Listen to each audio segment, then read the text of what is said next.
We're going to go ahead and start with the roll call. Mr. Clerk, would you please take roll? Certainly. Councilmember Carbasi. Here. Councilmember Arias. Presente. Councilmember Chavez. Here. Councilmember Bredefeld. Here. Councilmember Esparza. Present. Vice President Perea. Present. And Council President Maxwell. Present. We have a quorum. Perfect. Next, we are going to go to the invocation by Dr. Sigrid Horden, the Assistant Minister from Our Savior's Lutheran Church. If you could please stand for invocation. Afterwards, we'll be having the Pledge of Allegiance led by Councilmember Gary Bredefeld.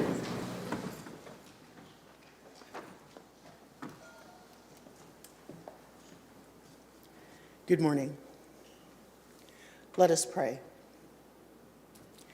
My Creator, I thank you first for giving us a new day, for giving us life on this new day. Another day to smile, another day to love, another day to give back, another day to be of assistance. I thank you for letting us celebrate the magic of Black history, Black present, and Black future. I thank you as a proud Black queer woman for giving us the ability to hear the Black narrative, the eloquence of it, the expansiveness of the queer Black voices, the power in Black love. And now I ask you to be with us as humankind, as citizens of humankind. Be with us and help us to desire to give back, to desire to help the marginalized, to desire to help the unhoused, to desire to help those who are marginalized due to race, being Black, Indigenous, or other persons of color, to desire to help the marginalized in the LGBTQIA community, to desire to help the unhoused. Help us to have that desire. Help us not to be dissuaded by the divisiveness of hatred, the destructiveness of racism, but to always strive and to want to strive to help those among us in need. And now I thank you once again for the opportunity to smile and receive a smile in return, to hug and have our arms open to envelop those in hugs and love, to be love and to love. In the most holy name of the Creator, the Incarnate, and she who covers us. Amen.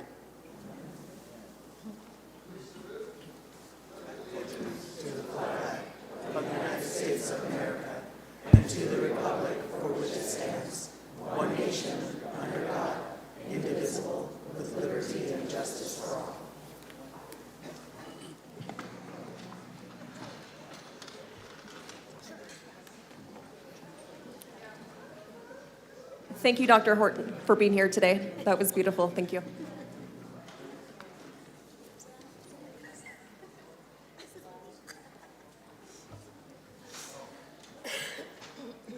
All right, that will lead us to the approval of the agenda. Clerk, do we have any changes to the agenda you'd like to read off at this time? Yes, I have received a few changes to the agenda, but real quick announcements. We do have Spanish, Hmong, and Punjabi translators via Zoom. We also have closed captioning via Zoom, and we do have an in-house Spanish translator who will quickly let you know what his services are. Que por favor, todas aquellas personas que ocupan intérprete, levanten la mano, por favor. Thank you very much. And As for changes to the agenda, consent calendar item 1H, that is file ID 23241, regarding agreements with the Economic Development Corporation serving Fresno County. A change to the amount was requested to be read into the record.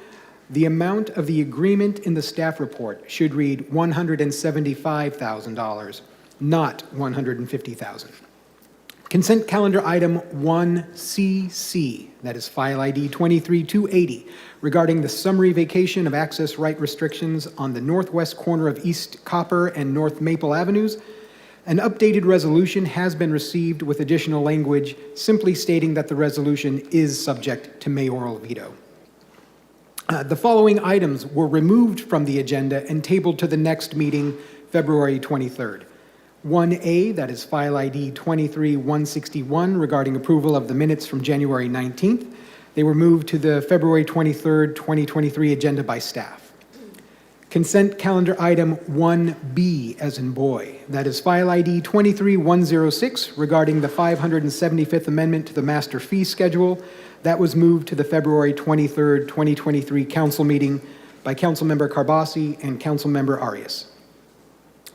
The following items were moved from the contested consent calendar, to the contested consent calendar for further discussion.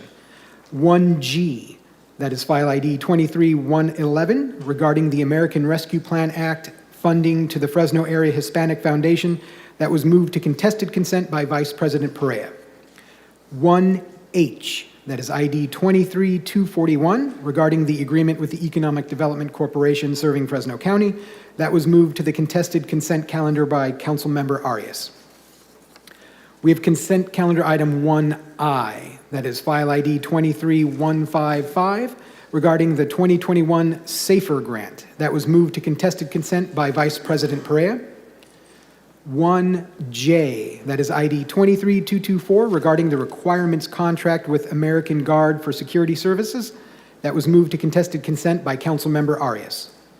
1N, ID 23-91, regarding establishing a community benefits fund and expenditure plan, moved to contested consent by Councilmember Arias. And lastly, 1U, that is ID 23227, regarding the Third Amendment to the Consultant Services Agreement with Carollo Engineers. That has been moved to contested consent by Councilmember Arias. And those are all the changes I have received. Thank you, City Clerk. I'm now going to go out to my colleagues to see if there is any other changes you'd like to make to the agenda, including any items you'd like to pull from consent to contested consent. We'll go in numerical order, starting with Councilmember Carbasi. Councilmember Arias? No. Councilmember Chavez? Councilmember Bredefeld? Yeah, I'd just like to register a no vote on item K. That's it. Councilmember Bredefeld registering a no vote on item 1K as in King. Councilmember Esparza? Council Vice President Perea? And no changes on my end. So with that, we'll go ahead and we'll entertain a motion to approve. We got a motion from Councilmember Carbasi to approve and a second from Council Vice President Perea. Is there any objection? Saying none, item passes 7-0. Okay, that will take us to the fun part of our morning. That is the ceremonial proclamations. The first one we have up this morning is proclamation for Mid-Valley Recycler of the Year, and that will be presented by Vice President Perea.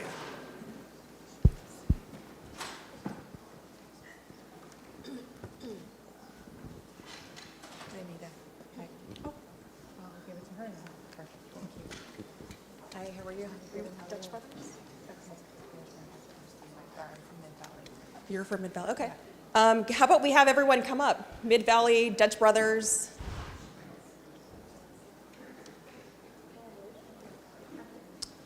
All right, so I'm excited to get things kicked off this morning. For those of you who don't know, Mid-Valley Recycling every year honors a local business who goes above and beyond when it comes to recycling efforts. When I learned what your store does, this is the Dutch Brothers store on East McKinley. It was pretty astonishing, the lengths they go to recycle.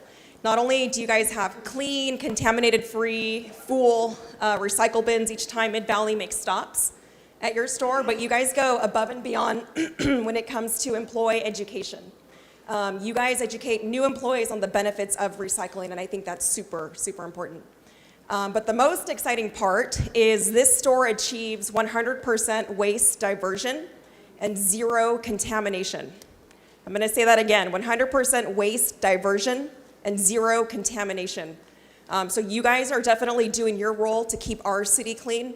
And what that means really is we are diverting waste from going to the landfill and instead turning it into compost. And so that's a model that we should all be replicating for all the other business owners out there. But thank you for doing your role. Thank you for your partnership with Mid-Valley Disposal. And I'm going to hand it over to you if you wanted to say a couple words. Sure. I am Lori Zaninovich, our recycling program manager with Mid-Valley Disposal. I am not certain I could say it any better than our council vice president did, but we thank you guys for having us here today. We certainly want to recognize our partnership with Dutch Bros. They are a leader in our community in so many ways, and they've chosen to be a leader as well around recycling and our environment, and we really, truly appreciate that. If there are any business owners here that would like more information, please reach out to us as well. But we just thank you guys so much for all that you do for our community as well as our environment. Thank you so much. All right, and we do have a proclamation here to present to you guys. Clerk, will you please read this into the record? My pleasure. Whereas Mid-Valley Disposal makes it a priority to honor local businesses for their outstanding recycling efforts with the Recycler of the Year Award. And whereas Dutch Bro Company was established in 1992 with a focus on community connection, one cup of coffee at a time. Dutch Bros, located at 1831 East McKinley, Fresno, California, established and embraced a comprehensive and collaborative recycling and organic waste diversion program. And whereas Dutch Bros on East McKinley has had consistently clean, full, contamination-free recycling bins every time Mid-Valley Disposal has made a site visit, and goes above and beyond in the recycling efforts. And whereas, through constant communication with Mid-Valley Disposal, the Dutch Bros team was able to ensure 100% waste diversion and zero contamination program, thus ensuring all organic material can be diverted from landfills and turned into compost.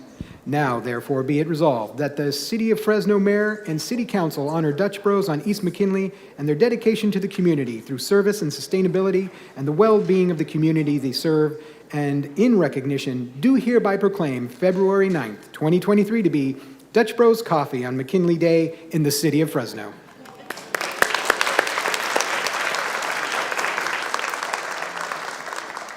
Congratulations to your team, Dutch Bros. Next up, we'll have all the folks here with the American Heart Association join me at the front, and I'll meet you up there shortly.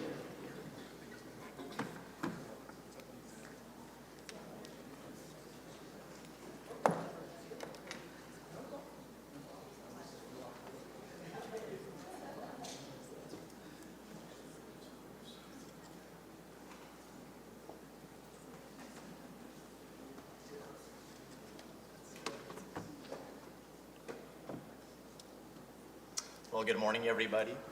I just want to say thank you so much for joining us this morning. This group of folks here next to me, they represent the American Heart Association, and if you don't know, they are celebrating their 100th year of doing great work, not just across this country, but here in the Central Valley and in Kern County as well. This group of folks started off as just 6 cardiologists 100 years ago and have spread to do so much good, whether that is investing into research for vascular disease, or whether that is educating the community on ways that they can improve their health.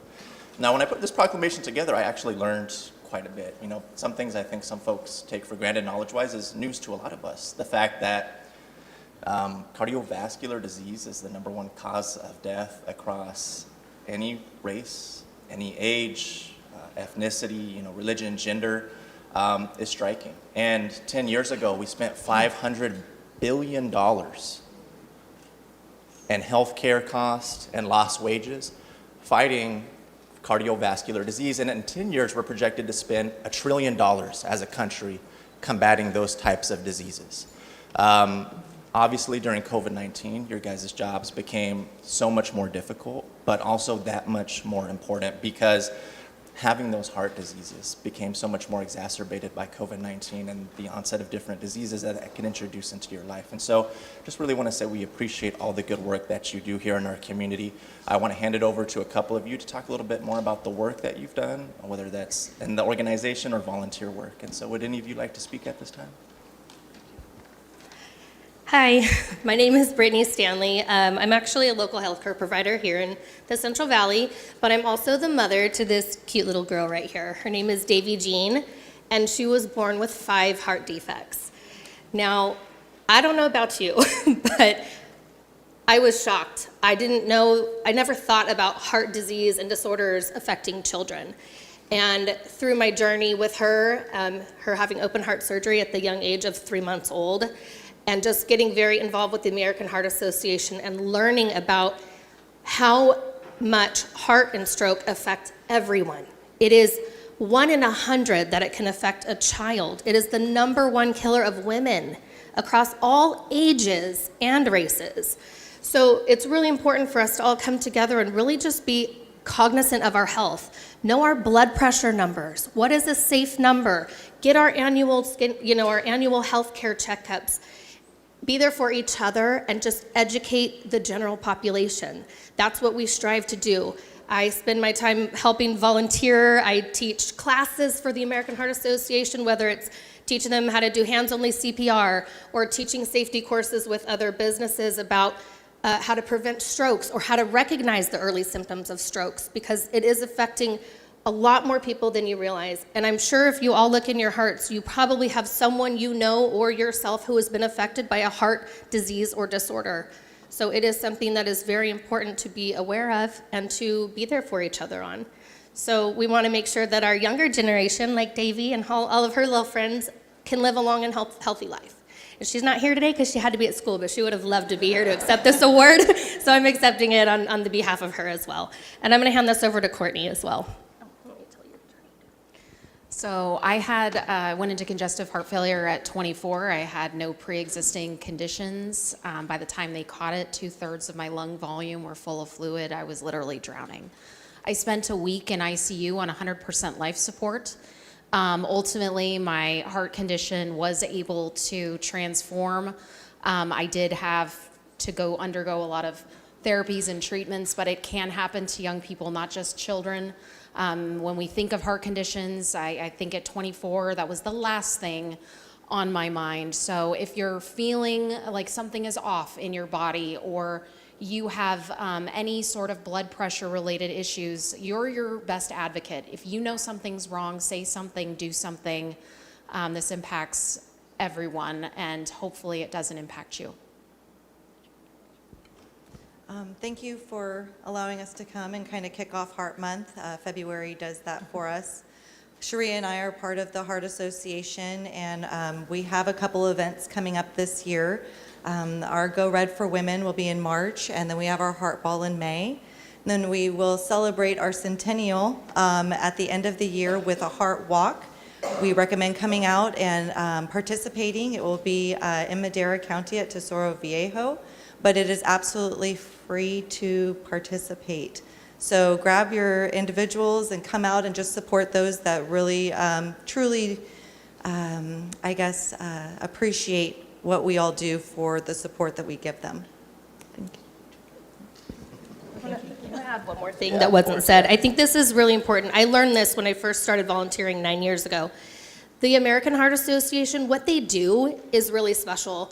The money that's raised from their donations is what funds the research that provides all of these new technologies that we have today that are saving lives. So it's not going to individuals, it's going to the research, which is the backbone and the foundation of these newer technologies. I mean, they're doing open heart surgery in utero in pregnant women now. They are saving babies, they are saving elderly. It's an amazing organization to be a part of, and if you guys ever have any questions or you want to learn more, you can go to heart.org, and all of the information is there because they are the ones that set the guidelines for heart health every year. Okay? Let's give a big round of applause to these ladies right here. I truly appreciate the good work that you do, and I appreciate the stories that you shared with us. I really think it's a testament to how vital this work is. I mean, it could happen to anybody regardless of age. It could happen without warning, and without you folks, I mean, so many lives would be lost. And we really do appreciate all the good work that you do. And go get your blood pressure checked. I hope my council colleagues are listening. 120 over 80. 120 over 80 is what we're aiming for. So without further ado, City Clerk, I'm going to ask you to read the proclamation into the record, please. Certainly. Whereas the American Heart Association is a nonprofit organization that funds cardiovascular medical research and educates the public on healthy living. Their mission is to be an unrelenting force for a world of longer, healthier lives. And whereas the American Heart Association will be celebrating its 100th year of advocacy, research, and dedication to saving lives in 2024. And whereas cardiovascular disease affects men, women, and children of every age and race and is the leading cause of death in the United States. Whereas in 2015, cardiovascular disease accounted for $555 billion in healthcare expenditures and lost productivity. By 2035, cardiovascular disease will account for $1.093 trillion in healthcare expenditures and lost productivity annually. And whereas the global COVID-19 pandemic poses a significantly high risk to individuals with cardiovascular disease and has negatively impacted our society's heart health. And whereas the American Heart Association's Go Red for Women movement motivates women to learn their family's history and to meet with a healthcare provider to determine their risk for cardiovascular disease and stroke. Whereas by increasing awareness, speaking up about heart disease, and empowering individuals to reduce their risk for cardiovascular disease, we can help save thousands of lives each year. Now, therefore, be it resolved that we, Mayor Jerry Dyer and the Fresno City Council, do hereby proclaim the month of February to be American Heart Month in the city of Fresno.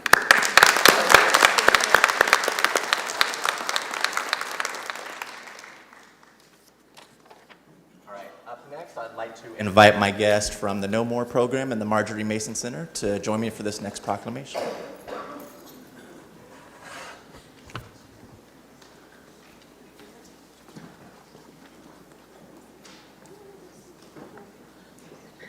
Don't be shy. How's it going, everybody?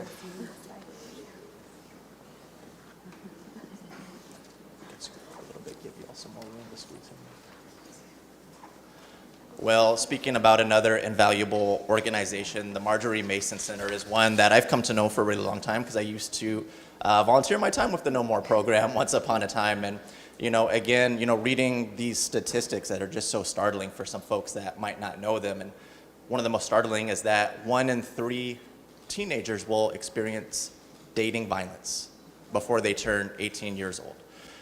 Whether that is verbal, whether that is physical, 1 in 3 youth will experience dating violence in their lifetimes. And we know that when youth experience that, it comes with all kinds of unintended consequences, whether that is having trouble in school, focusing, mental health and physical health. All of those things are affected. Luckily, we have the good folks at Marjorie Mason Center. This is one of those bittersweet proclamations. You hope that one year we won't have to present this proclamation, because every year we present it, it means there's still work to be done. We hope that nobody ever has to find themselves in the situation where they're a victim of domestic violence, verbal abuse, physical abuse as a teen. The good news is that if they ever are, they know that there are plenty of resources and good folks at the Marjorie Mason Center, including the volunteers with the No More program, to provide them with assistance. And so I'd like for you all just to speak a little bit more about what this month and what this week means to you, and how should folks get in contact if they need the services. Thank you so much for helping us raise awareness against teen dating violence. My name is Jessica Saylor, and I'm the Prevention and Education Manager, so I oversee the No More program.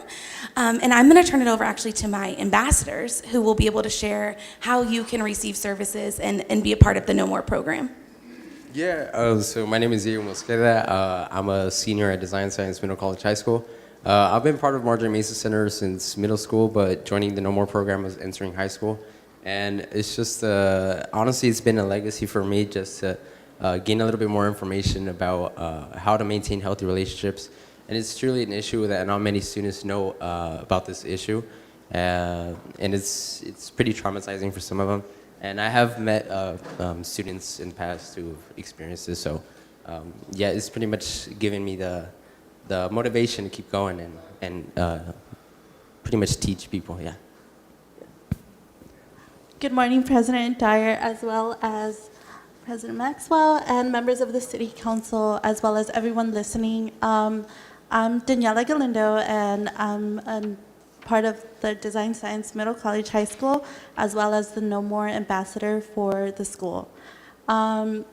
It's important to know that we do lead 23 Fresno high school districts with our program within the Fresno County. I also joined the No More Ambassador program during my high school years. And yeah, a lot of people don't know that 1 in 3 teenagers do experience dating abuse during their teenage years. And it affects not only them, but also the people around them, as well as their families. And Marjorie Mason Center has really helped everyone, as well as our high school, to just be more aware and for people to seek help. We have with us today also one of our board members, Genesis Wilson, who was here for the Dutch Bros presentation, so that worked out well. And Taylor Franco, one of our prevention specialists that works for Marjorie Mason Center. I'm Nicole Linder, Executive Director also. Principal Chung with Design Science Middle School and Charity Susnick with Marjorie Mason Center. So as you're well aware, this is Teen Dating Violence Awareness Month, so you can wear orange all week and red. Sure, there's a few other things too, but the goal of the Marjorie Mason Center is not to just provide services for people that have already been impacted to end and prevent the cycle of abuse through education and advocacy. So I have to say, if there is hope in our generation, there's a lot of things that you guys get a lot of negative connotations, but the fact that they are willing to really be brave and have conversations that most adults are not willing to have gives me hope for our future. They're learning about red flags, they're understanding what healthy and unhealthy behaviors are, and they're recognizing both healthy and unhealthy behaviors in themselves. And that is huge. So I just have to give a huge round of applause. Thank you for Design Science for representing all of Fresno County schools today, to Mayor Dyer, President Maxwell, and the members of the Fresno City Council for honoring us today. I just want to say thank you all again so much. It's so important, too, that we have the youth involved, and thank you, Principal, for helping get the kids involved with this. It's trying to reach out to youth on campuses can be difficult. See an old man like me go onto campus, it can be harder to connect, but having the youth out there and being able to connect on that personal level, I just really appreciate how long you guys have been doing this for and how passionate you are, because it really is making a difference in our community, and so I thank all of you. City Clerk, would you please read the proclamation into the record? Certainly. Whereas the Marjorie Mason Center is a dedicated partner within Fresno County that provides a wide variety of direct support to victims of domestic violence, while also working to end the cycle of abuse through advocacy and education. And whereas each February, the formal recognition of Teen Dating Violence Awareness Month allows the community to acknowledge and show their support for survivors and raise awareness about teen dating violence while promoting safe and healthy relationships. And whereas an estimated 1 in 3 U.S. teens is physically, emotionally, or verbally abused by a dating partner before they reach adulthood. And whereas survivors of teen dating violence have an increased risk for truancy, dropout, teen pregnancy, suicide, developing eating disorders, and engaging in other harmful behaviors, such as the use of alcohol, tobacco, and other drugs. And whereas across Fresno County, compassionate and dedicated professionals working within middle schools and high schools have partnered with Marjorie Mason Center through their No More Peer Educator program to help prevent and end teen dating violence by increasing public understanding of the prevalent issue. Now, therefore, be it resolved that we, Mayor Jerry Dyer, and the Fresno City Council do hereby proclaim the month of February 2023 to be Teen Dating Violence Awareness Month in the city of Fresno.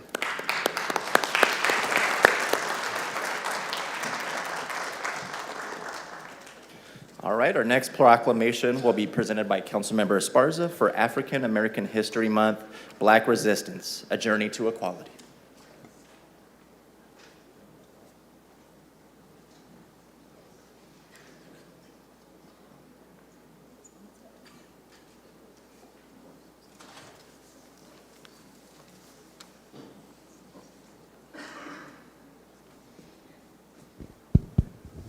All right, good morning. Good morning. Before we get started, I would like to invite my colleagues, if you so please, to come on down. I'm not inviting you to speak. I am inviting you to just come on down and be the entourage, be part of the entourage. Also want to invite one of our many guests this morning who will be receiving the proclamation, are folks from the African American Historical and Cultural Museum here in downtown Fresno. Come on down. Nefesh, the new executive director, as well as the board members.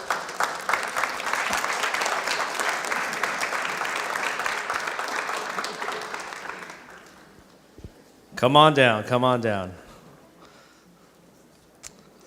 Wherever you like, yeah. Anywhere you can find a spot. And the mayor too. The mayor's welcome to join us, of course. So first thing I'll say is that it brings me great joy to look out into our audience here in the chamber this morning and see Black excellence here in our very own community.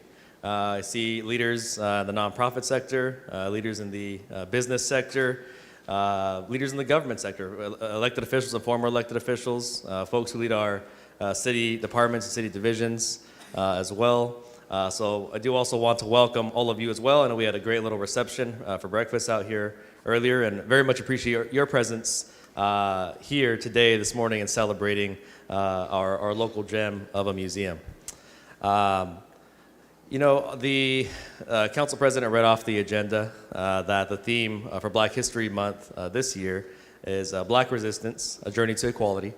And I'm not clever enough to have made that up myself. That was proclaimed by the Smithsonian National African American Museum. And I thought they're a pretty reliable source. We're going to go with that. And so that is the theme, and made me think of our own museum here in the city of Fresno, and all that they've brought to the table over the last 36 years. I was going to say 1993, but I think my math was off there. 1986 it was formulated. Okay. 86 formulated. And all that they've contributed to our community and documented the Black excellence that has grown in our community. In terms of resistance, there was a point at the very beginning of Fresno and even deeper into it where the sheer presence of Black folks and African American folks was an act of resistance. We've come a very long way, and looking out to the crowd today and looking to my left, looking to my right, and all the contributions of the African American community and Black community here in Fresno. I think I even saw my barber hanging around here. I'm not sure if he's still floating around or not. But we had a lot of folks come out here this morning. I think he had a cut scheduled. He had to go. But it's not the Nelson Show. I want to honor the contributions of the African American Historical and Cultural Museum, and I do want to hand over the microphone to the relatively new executive director, Nefesh. And if you would introduce yourself and the entire board as well, please.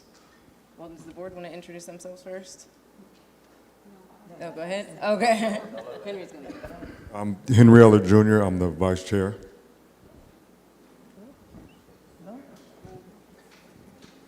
Rona Dixon Lederman. My grandmother is a founding board member. So proud to be here today. Carolyn Drake, member. Sabrina Kelly, treasurer, and my grandfather and uncle are the founders of the African American Historical and Cultural Museum. Well, I'm going to be brief, but my name is Nefesh Ruth Yisrael. I'm the executive director of the African American Museum. I'm so proud to be here. I have a few notes. I was told I had a few minutes, so I'm going to take those minutes and talk. Right. Okay, so thank you to Nelson for just recognizing us, seeing us. I told you that earlier, but publicly I want to tell you that. Thank you. Thank you to our city council. Thank you to Mayor for coming here and being here in this moment and acknowledging us in this moment. And as the whole, thank you to the city for coming out. We put this out there, we said this is happening, and you all showed up, so thank you. I want to also thank our founders, Jack and Rosa Kelly. Like we talked about here, Sabrina, his niece is here. We honor them, we remember them in the African heritage of remembering our ancestors. I stand on the shoulders of my ancestors. This morning I was listening to 2 Kings chapter 6, and I was listening to Elijah telling his servant to look up and see the host that is out. There's more with us than that is against us. And we have to remember that. And I also want to talk about when I stepped into this position, I feel like the Most High told me to function in transparency and with integrity. That is key, and I will continue to do that, to function with transparency and integrity. You mentioned the Smithsonian. Well, one of my favorite, I call him like my mentor, but I don't know him personally, Lonnie Bunch, the founding director. He says all the time that a museum is not a community center, but a museum sits at the center of its community.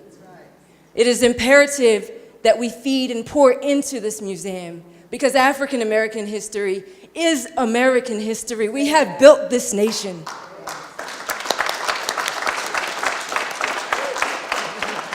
We've learned what it is to make do with nothing. I did an exhibit. All are welcome to come. I'll be there today. Come look at the exhibit with the superintendent's office with $0. I know how to make do, but we shouldn't always have to. We put in a proposal for a museum for $500,000, and I know the museum has its history, but who doesn't? Let he without sin cast the first stone. I pray that we end up getting some of that so that we can do the development that we need so we can have a museum to be proud of.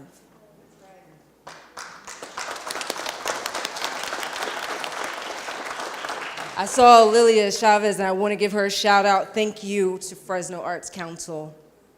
Thank you. They have been a gift to us right now, and it teaches everyone in this room the importance of cross-cultural work. They are currently our fiscal sponsor. That's no secret. Measure P is coming up, and I hope that they're able to give out some of that funds to our community and cultural organizations. I'm not sure all the details behind it, but I know they've been working diligently with that. And so I want to give them a shout out of thank you. They've done such a gift, and Lilia and I have talked about her relationship with Jack Kelly earlier on, and so I just want to say thank you. I leave you with this one quote, and I'm done after this. If you want to go fast, go alone. If you want to go far, go together. I invited people up here that are not part of the staff of the African American Museum, but they're part of our African American community, because we are not on our own. We stand together. We stand united. When I stepped into this position, I heard so much about how Fresno's Black community was disparate. Well, no more. We are working together, and in that unity, we will be strong together.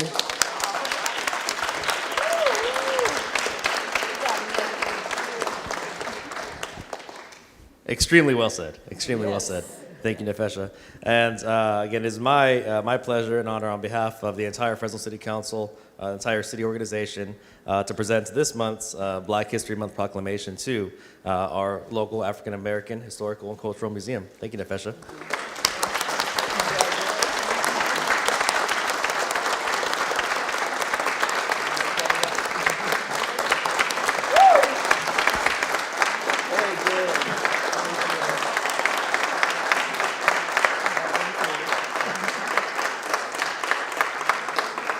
And clerk, if you would go ahead and proceed with reading the proclamation out loud, please. With pleasure. Whereas African Americans' contribution to the success and development of the city of Fresno are profound and documented at the African American Historical and Cultural Museum of the San Joaquin Valley. And whereas established by Jack Albert, Gilbert Frank Kelly, and Rosa L. Conley in 1993, the African American Historical and Cultural Museum of the San Joaquin Valley is celebrating its 30th year, the longest nonprofit educational facility of its kind. And whereas the African American Historical and Cultural Museum has spent the past 30 years documenting the excellence of Black men, women, and children who are leaders in all aspects of life, including government, art, medicine, law, education, and so many more industries, challenging the stereotypes of what it means to be African American in the United States. And whereas the museum's mission to celebrate and promote the richness of African American history and culture in the Central Valley tells a story of resistance right here at home and a continued journey to equality, equity, and inclusion. And whereas the city of Fresno is proud to celebrate Black history today and every day in support of Black-led organizations and leaders whom we thank for their countless contributions to our neighborhoods, cities, and nations. Now, therefore, be it resolved that Councilmember Nelson Esparza, the Fresno City Council, and Mayor Jerry Dyer do hereby proclaim the month of February 2023 as Black History Month in the city of Fresno.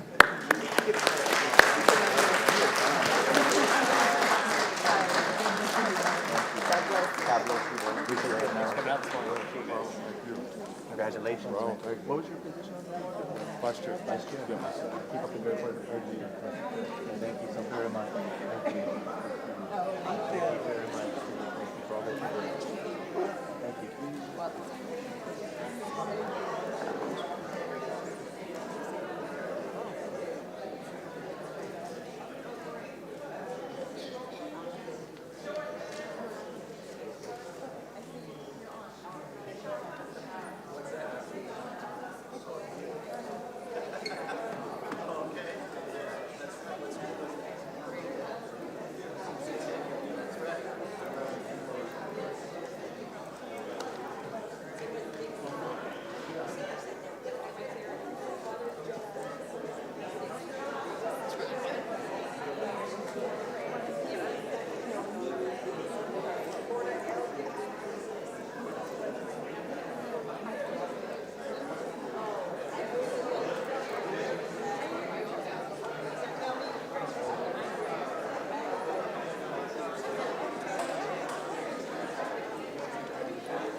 All right, we're going to go to our last ceremonial announcement from the city clerk, and he will be announcing the winner employee of the quarter recipients.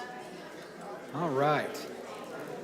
So it is my honor and a pleasure to announce the employees of the quarter. The people on this list are outstanding employees in the city of Fresno, and they are being recognized by their peers in their departments for possessing both the qualities and the values that make us proud to have them representing the city of Fresno. And we want to thank each of you for your dedication and for the excellent service that you provide each and every day. In the airports department, we have David Kane, operations lead worker. Also in the airports department, Jonathan Wesson, senior engineering inspector. In the code enforcement division of the city attorney's office, Ahmad Granger, community revitalization specialist.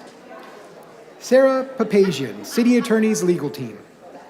In the city clerk's office, in central print division, Ryan Whitaker, central print supervisor, and Natalie Berg, graphics technician. In the Department of Public Utilities, Dennis Golden, sanitation operator. John Martin, senior engineering technician. Chris Cothran, wastewater mechanical specialist. Michael Trias, senior wastewater systems, telemetry, and distribution control specialist. In the Department of Public Works, Ronaldo Aguirre, street maintenance division. Rachel Robles, contract compliance officer. Jose Duarte, parks maintenance worker. Nathan Sanchez, projects administrator. In the Department of Transportation, Harbinder Gill, bus driver. Brandon Swindle, transit supervisor. Michael Gammill, transit supervisor. Matthew Perez, communications technician. Anolfo Ray Flores, communications technician. Dallas Sanchez, communications technician. In the finance department, Susan Galvin, senior accountant auditor. Lakeisha Hancock, senior customs services clerk. In the fire department, Timothy Fulmer, battalion chief. Matthew Thompson, firefighter.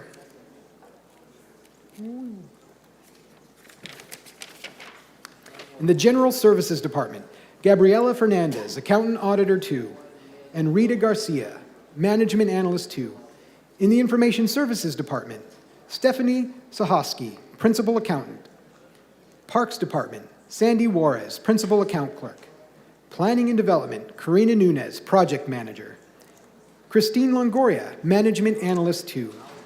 And in the Police Department, Danny Guzman, Community Services Officer.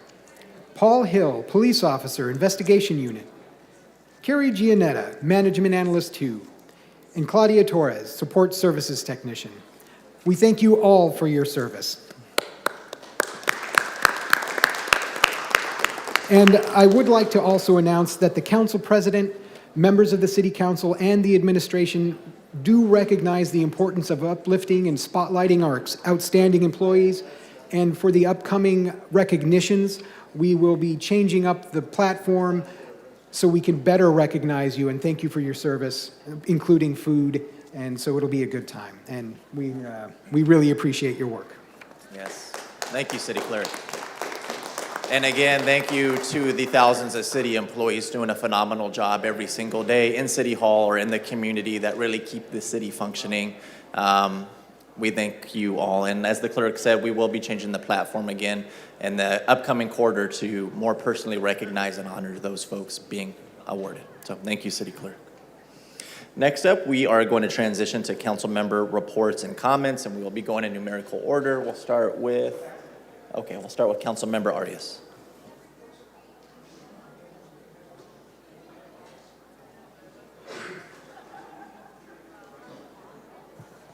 Thank you, Council President. Just going to limit my comments to one thing today. Yesterday, we had a neighborhood meeting in the Parkway neighborhood. As the council knows, the city has acquired the vast majority of the motels in Parkway to utilize this transitional temporary housing for the homeless in our city. And then we are executing a plan to convert them to permanent affordable housing. Construction has begun on several of those projects, so we had a meeting with the neighborhood to start developing the master plan for the area, for the neighborhood could inform us of what kind of green space, sidewalks, pedestrian improvements, bike lanes they would like, where they would like housing projects to face, what kind of amenities they would like on site. So I want to thank the staff for that work and the mayor for attending the meeting. But I also want to take this opportunity to inform my colleagues that the challenge for us early on was when we took on this work of housing the homeless, which is not a core city responsibility for any municipality. It is a responsibility of the county of Fresno. We knew that if we did it, the expectation was that we do it right and that we house as many people as possible, and that is always a challenge given the limited resources we have. But I continue to be extremely frustrated by the lack of support and leadership from the county of Fresno. The residents that we spoke to yesterday, their primary concerns were surrounded with the support services that they were receiving. Support services like behavioral health, mental health, drug treatment, social services, all responsibilities of the county of Fresno. And as a city leader, I always struggle with telling residents it's not our job. But unfortunately, last night I had to do it several times because it is not legally our obligation. That is fundamentally the role of the county of Fresno and the board of supervisors who oversee the county of Fresno. But I continue to be extremely disappointed by the fact that the supervisors have taken a leadership role, have not taken a leadership role in doing this work. There are dozens and dozens of trailers that the state of California granted the county of Fresno to use to house the homeless. They have been sitting empty for almost 2 years now, as we have folks living in the streets of Fresno and die in the streets. And their solution has been to impose on the city for us to host those facilities in areas that are not zoned for housing. As you know, the emergency of the pandemic is officially over. At the federal level, at the state level, the county lifted the emergency order more than a year ago. We're back to following basic land use laws and rules, and we cannot simply impose trailers meant for temporary use in an area that is not zoned for residential, doesn't have basic amenities that you would expect in a residential neighborhood. And I have asked the county to place them in their own property. They chose to relocate social services, behavioral health, mental health to Clovis in the old Palco site. That's an enormous site. What better place to house unsheltered homeless residents than feet away from all the services that they need to help themselves up and lift themselves up from homelessness. They also have the old Alcorn facility that's 300 acres that has dormitories, medical facilities, a whole lot of space to house the unhoused. They refuse to. So I just want to reinforce to the city colleagues that as we continue to do this work of housing thousands of homeless in the city, I'm going to continue to be very steadfast in that we're not just going to treat folks worse off than we treat our animals. They have to be good facilities with good support services in residential neighborhoods that have the amenities for kids to walk to school, go to the grocery store. We're not simply going to warehouse folks because the county of Fresno refuses to do the work that they're responsible for.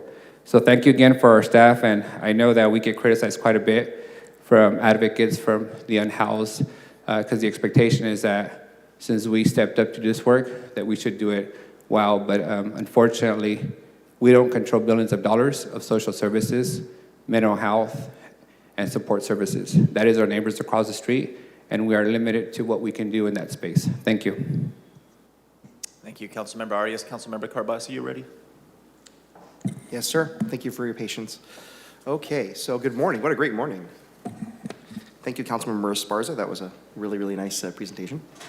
Okay, so first thing I want to talk about is had a successful first meeting with the new trustee for Area 7 Fresno Unified. We talked about safer routes to schools and a lot of areas where we can work on, especially when it comes to activities for children, especially along the river bottom. So once we get River West done, we'll be activating some of those activities. Great event. We welcomed Mayor Sheng Tao. She's the first, the Hmong community is a big part of Fresno. And at Vang Pao Elementary, we got to, along with my colleagues, were able to present her with a proclamation welcoming her as the first Hmong mayor ever. And it's such a big deal in a patriarchal society or culture to be able to have a woman elected as the first real executive position in America. She was amazing. She's a victim of domestic violence, but she's been a champion, and when you read her life story, it's really phenomenal. A cleanup event by the River Alive Club in Fresno. That was amazing. It's amazing to see young people on a Saturday not want to sit home and just hang out. They want to go out there and clean up the river, and they did a great job. The Farm Bureau had a class here at City Hall and got to learn about local government, which I think is great to have more folks learn about how things really work and how they can engage, and how maybe it's difficult at the federal or state level because the legislators are so far away, but locally you can have direct interaction. You can make a difference when it comes to policy. I want to thank the administration. Great meeting with Public Works. We had our monthly meeting. A lot of great projects in the pipeline. Some global supply chain issues, which it's really difficult, but everything's funded and on time, so thank you for that. You guys did a great job. 2 issues of contention. The first one I want to talk about is Clovis West. Clovis Unified is one of the 3 school districts in District 2. It is my alma mater. But I'm really concerned because I believe we had the fourth prank call incident. And the problem with these prank calls is we have to take everyone seriously. I know the department, our police department has. Can I get an update on where we are at with that? Yes, obviously very unfortunate to put the students, parents, and the police department through these swatting exercises. So the latest is, as of about 20 minutes ago, detectives are working around the clock with assistance from the FBI, and the most credible tech law enforcement investigator from the DA office, and making strides on the case. We've put together a task force on this issue. The threat is strongly believed to be international, and we will be asking the FBI to assume the investigation within the next 24 hours. Okay, thank you for the update. And again, thank you for just every time responding, taking it seriously, because we can never assume anything. We have to assume the worst. Thank you for that. The last item, I want to thank my colleagues. A couple months ago, bringing forward an item to extend the warming centers. It has really made a difference. It's something I don't think it's ever been done before in this city. The only issue is, and I've made a request to close the Pinedale Warming Center. Now, the Pinedale Warming Center is housed at the Pinedale Community Center, and we suspended some programming for the kids and seniors because we understood there's a greater public need. The one issue, though, is Pinedale Elementary, which the principal has actually come to this council and spoken to us, and if you meet Principal Bowles, it's very hard to tell her no, because she's truly one of those educators that's really dedicated to the welfare of the kids. And a lot of those kids, unfortunately, get exposed to a lot of things, from poverty to a lot of, unfortunately, crime issues and challenges. And what ended up happening was with the 24-hour warming centers, they reported a real uptick in incidents at the school in front of kids. So the bus stop for Kasner and Clovis West stops in front of the warming center, and an individual, a male who was walked outside and unfortunately exposed himself and publicly urinated. Unfortunately, these are things that happen. Some of these folks, they're desperate, but they're not well. And unfortunately, our kids get exposed to a lot of things they probably shouldn't get exposed to. Another incident required a staff member and a female administrator to unfortunately subdue an individual who came into the office screaming profanities. He was having a mental episode. It took about 15 minutes for the ambulance to arrive. Another incident where a staff member found 2 syringe needles near the front office parking lot. It doesn't happen very often, that's why they reported it. Another issue with their awards banquet, where several individuals from the center came in, unfortunately, and disrupted the banquet, exposing the parents, but the kids to that. And the other issue is staff has reported seeing an uptick in alcohol bottles found on campus, broken glass, clothes, and garbage left behind on the school campus. But the other big issue, unfortunately, was that the school had to go on a short shelter-in-place order because there was an active burglary in progress from someone from the center trying to take a shower. Again, I'm not blaming any of these folks. They're not well. They need help. But this is so close to a school that we had to make the difficult decision to shut that warming center down so the kids aren't exposed to some of the trauma that they'll see through this process. So it wasn't an easy decision, but I believe it was the right one. And I want to thank the administration for understanding and for your help on that. And that's my report. Thank you. Thank you, Councilmember Carbasi. We're going to come back to Chavez in a second. We'll hand it over to Councilmember Bertafano. Chavez, do you have any comments, reports? Councilmember Esparza?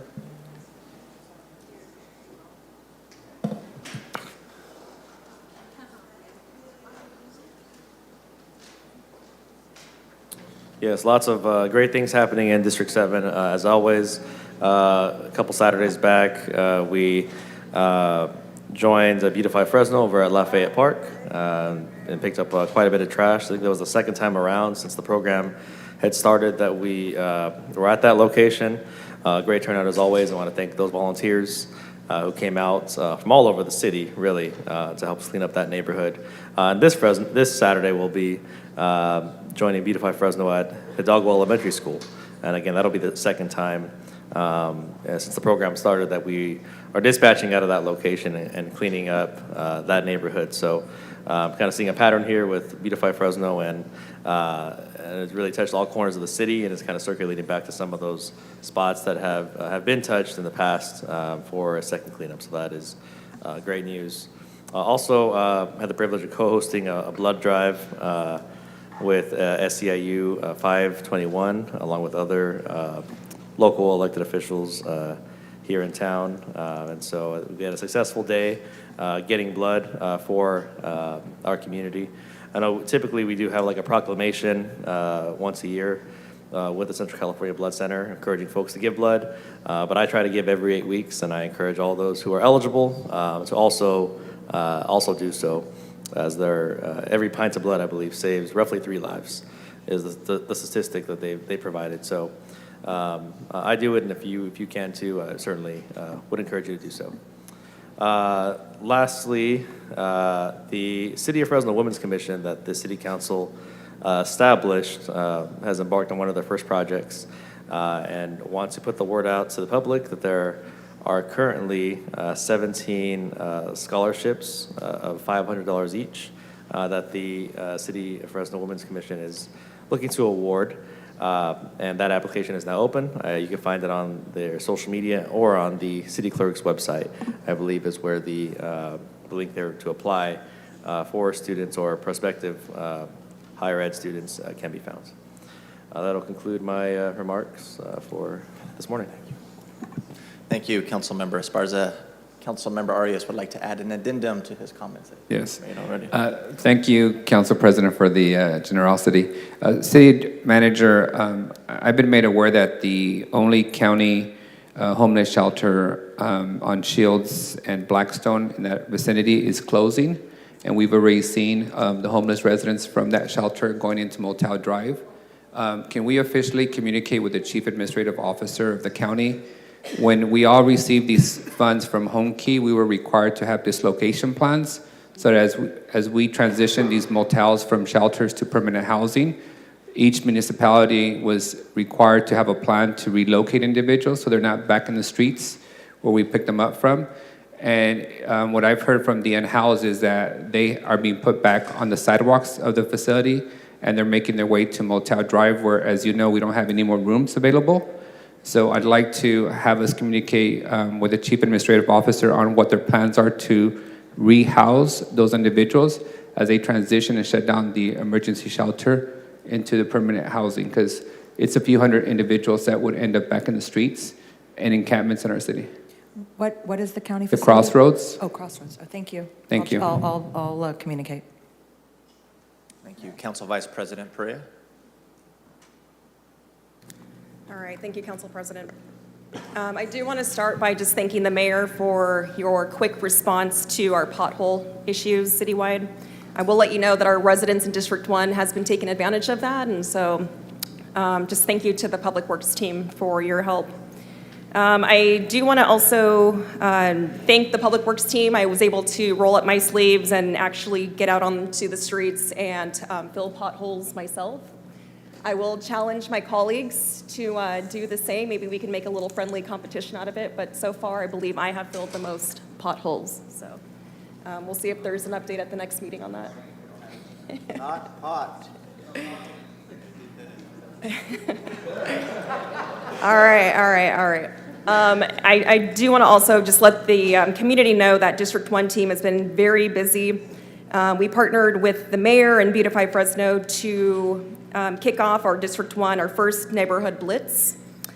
We also had a neighborhood cleanup event this past Saturday, and so I want to thank all the volunteers who were out with us picking up trash. We were able to pick up about 3,400 pounds of trash, and so that does make a huge difference with our just cleaning up our neighborhood. I want to thank the Central PD unit, Captain Beckwith, CSO Danny Guzman, and Sergeant Bunch. You guys hosted a Coffee with a Cop yesterday at the Alchemist, and there was a great turnout. So just looking forward to continuing to host more of these in District 1 moving forward. And lastly, want to invite everyone to the 25th Annual Mardi Gras Parade. It's going to be Sunday, February 19th at 1 o'clock in the Tower District. Hope to see you all out there. Thanks. Thank you, Council Vice President Perea. I will see your pothole and I will raise you a neighborhood that has not been paved in 57 years. So this last Tuesday, with the help of our Public Works team, Scott Mosier and his staff, like Brian and Jill, we were able to identify this neighborhood a couple years ago, just east of Erickson Elementary School, west of the Fresno Yosemite International Airport. It's one of the older districts in one of the older neighborhoods in my district. Their streets had not been paved since 1966. 57 years is a long time. 57 years ago, LBJ was still president, man had still not landed on the moon, and the first episode of Star Trek had yet to air on television. So these folks had a lot of frustrations. In the mornings, I heard stories from folks who would get up and sweep the gravel in the streets into the potholes so that they wouldn't have to drive over it. They were swerving throughout the road to be safe and avoid craters. And so to see these folks, with tears of joy in their eyes, to see something that a lot of us take for granted finally implemented in their neighborhood it really meant the world to them. And so I really appreciate the administration, our public works team. I couldn't have done it on my own. We were able to identify $1.8 million in CDBG federal funds to make that a reality. And I know that meant a lot to a lot of people. So we thank you to the administration and the public works. Earlier this week, I was joined by my colleagues as well as the mayor to make an announcement at the Fresno Animal Center. We know that we have an overpopulation issue here in the city of Fresno when it comes to stray cats, when it comes to stray dogs. Cats and dogs could give birth to 6 puppies or cats at a time, up to twice a year. And it's difficult for a lot of folks in our community to get access to spay and neuter services or to even afford it. And so we made an announcement that if you fall within a certain income bracket or you receive certain government assistance, you could get your dogs neutered or spayed for just $25, and you could get your cat spayed or neutered absolutely free. And that's going to be a really huge boon for the city for a lot of folks that can't otherwise afford those services. And thank you to Alma and Georgianne and Mayor Dyer. They really have a lot of compassion for our animal community. Thank you for leading the effort on this. I know a lot of my constituents will be taking advantage of it. Last week, I joined a lot of awesome folks over at the Vision View Business Center to announce the opening of an international, or the groundbreaking of the international food court that they're going to be open there at the Vision View Business Center. Vision View Business Center hosts several dozen minority-owned businesses around the airport district, and these folks were hit really hard during the COVID-19 pandemic. We know that minority-owned businesses were hit the hardest during that time. And so they were able to announce over $1 million from different organizations and government entities to open up this international food court. And I know in the city of Fresno, when we think of economic development or economic hubs, a lot of us think of downtown, and rightfully so. But these folks at Vision View are working to change that narrative so that when we think of the airport district, we think about economic development, because we have hundreds, if not thousands of people coming in and out of the Yosemite International Airport every single day. And we should be able to service them with food or hotel amenities. And the folks at Vision View and the surrounding airport district are doing a great job at that. And the city was proud to present $500,000 in ARPA funding to help go towards that cause. And so we wish them the best of luck going forward. Additionally, a couple weeks ago, Mayor Dyer and I announced the youth fee waiver program over at Einstein Park. This was $300,000 that was set aside in last year's budget to allow children from low-income families to participate in more youth sports programs, whether that's basketball or baseball, football, fitness camps. Normally it costs $75 to sign one of your children up, and that is very cost prohibitive to a lot of folks. And so again, if you fall within a certain financial income, if you receive government assistance, we could get you in for $20, and that will cover your child for the year. You just have to apply once, and they could participate in each one of those sports programs. It comes with a welcome kit from the city of Fresno that includes a jersey, a water bottle, a sports bag, and when the program ends, you get to take a ball home with you, a baseball, football, soccer ball, and continue playing and being engaged in sports even after the program ends. And that's going to be huge. The best investment that we can make in the city is the investment we make into the children. And so I appreciate Aaron Aguirre and again, Mayor Dyer for their participation and making that come to life. I know it means a lot to a lot of folks. Lastly, last week I participated in the grand opening of the Big Brothers Big Sisters facility in the heart of my district off of Fresno and Ashland. If you haven't met Diane Pacunicum with Big Brothers Big Sisters, she's one of the nicest ladies you could ever meet in our community. She is in desperate need of volunteers for people to sign up to be Big Brothers and Big Sisters. They recently doubled the footprint of their location off of Fresno and Ashland. They have a lot of space. They're bringing in great staff, they need supplies, and they need volunteers. And so if you're interested in being a big brother or a big sister, I did it for about 5 years. It was one of the best decisions I could have made. I highly recommend reaching out to Big Brothers and seeing how you could get involved. And with that, I have no further comments. We'll hand it over to the city manager or the mayor at this time.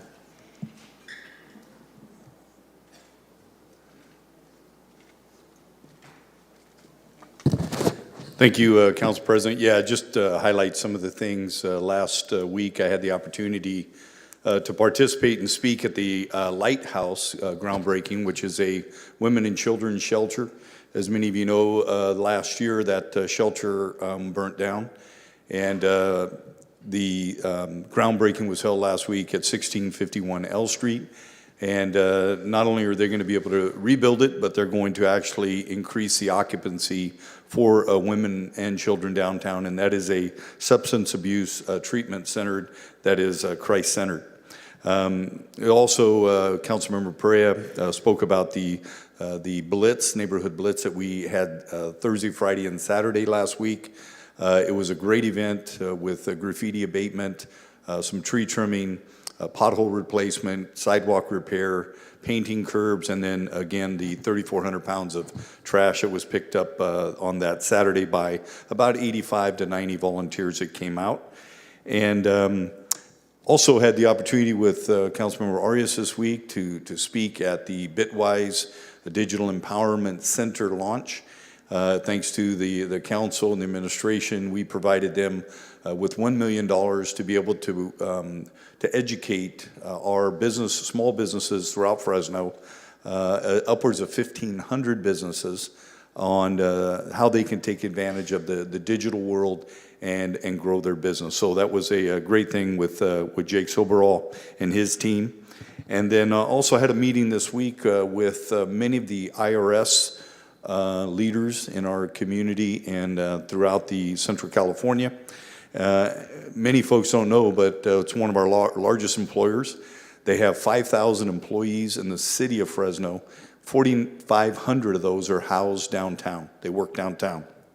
And they are growing exponentially. So we discussed some housing needs, some transportation needs, as well as some other plans that we're going to be involved in. So with that, I think most of the other things were talked about, the Parkway Master Plan last night that Councilmember Arias and I were a part of, and a number of other events that occurred, Big Brothers Big Sisters. So with that, thank you very much. Thank you, Mayor. All right, City Manager? Yeah, comments I do over just there? a couple- Okay, go ahead. Just a Take couple your time. things. We've sent out a number of tray memos since our last meeting, 8. I just wanted to highlight just a couple of them. Our Moody's rating has been upgraded, which is a great thing for the city of Fresno, considering where we were during the recession. So we have had an upgrade from, let's see, we went from an A1 to an A1 from an A2. And then on our city pension obligation bonds, we increased to an A1 from a Baa1. Anyway, all financial speak, but really, really super positive for the financial health of our city. Also, to your point about our press event with the Valley Animal Center and the spay and neuter, we have had overwhelming response from the public. We are going to have a little bit of a waiting list because I believe we had 1,000 people already who have signed up. And so, our capacity is not quite at that level, but we're going to just keep plodding along and going through people on the list. So that just goes to show what the need is out in the community as we go through that. Councilmember Arias, I am able to get you a preliminary response on the issue with the crossroads. And just to clarify, it's not technically a shelter, it's a rapid rehousing site. You are absolutely right. They are required to have a relocation plan as part of their funding. We will be double checking with the developer who is responsible for that site. But everybody is supposed to have gone to permanent housing or other shelter options. I understand there are 35 still living on site, and construction is supposed to start there from March to April, but I'll get a more thorough update. I just wanted to give you the information that I've been provided here in the last couple of minutes. And with that, congratulations to all of our employees of the quarter. We couldn't do what we do without all of you. So thank you, thank you, thank you. And that's all I have, Council President. Thank you very much, City Manager. I have already entertained changes to the consent calendar. I'm assuming there are no other items to be pulled at this time from my colleagues. Okay, with that, then we are going to move on to public comment, which will include consent, contested consent, unscheduled communication, and closed session. If you would like to speak today, you are granted 3 minutes. You do need to fill out one of these yellow cards up here in the front. And if you're on Zoom, make sure that you punch up. I'll be taking these in order, starting with folks in the chamber and transitioning to folks on Zoom. Just a reminder, public comment is 3 minutes. I tend to allow an additional 10 seconds for folks that need a little bit more time to go over. I ask that you respect the time limit. I'm letting you know now, so you're not shocked or appalled when I ask for you to yield the rest of your time. If you tend to abuse that, I will ask the city clerk to cut off the microphone after 3 minutes in the future. Our first speaker in the chambers today is Fernando Elizondo.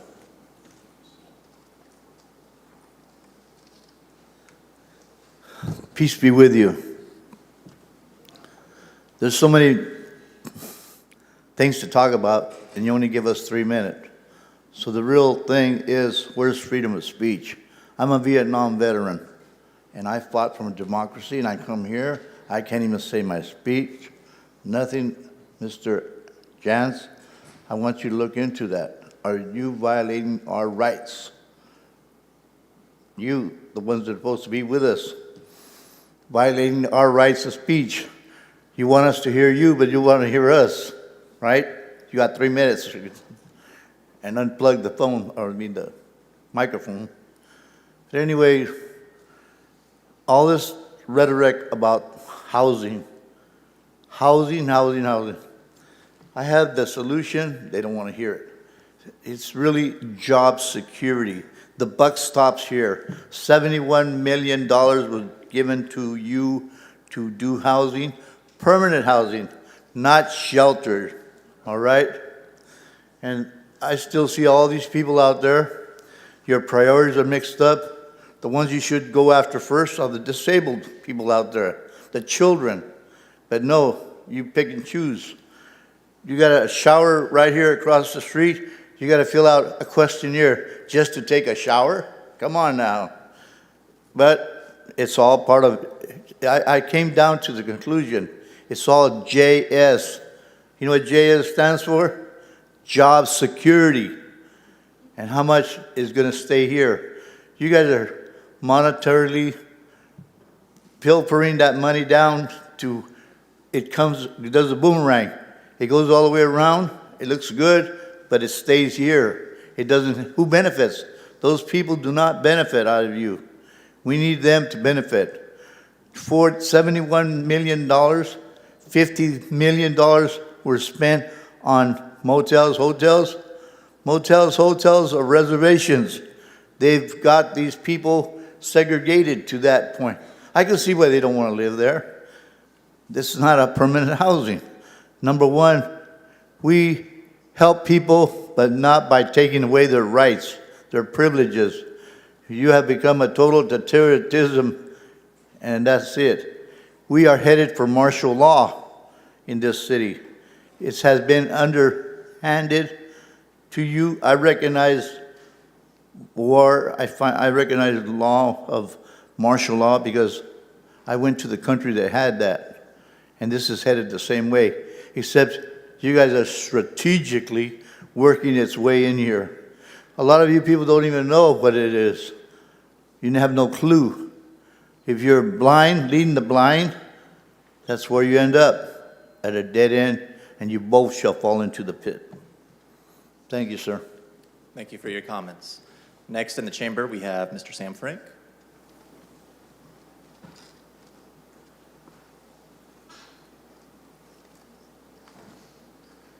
Hello, Council President, Council Vice President, and other members of City Council, Mayor, and City Manager. I'm Sam Frank. I'm President of the Fresno City Employees Association.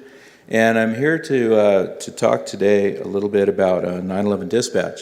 When members of our community are suffering through an emergency or crisis, who do they call? They call 911. And so they call employees that I represent who then dispatch first responders to try to manage their crisis and to be there for them, for the members of their community.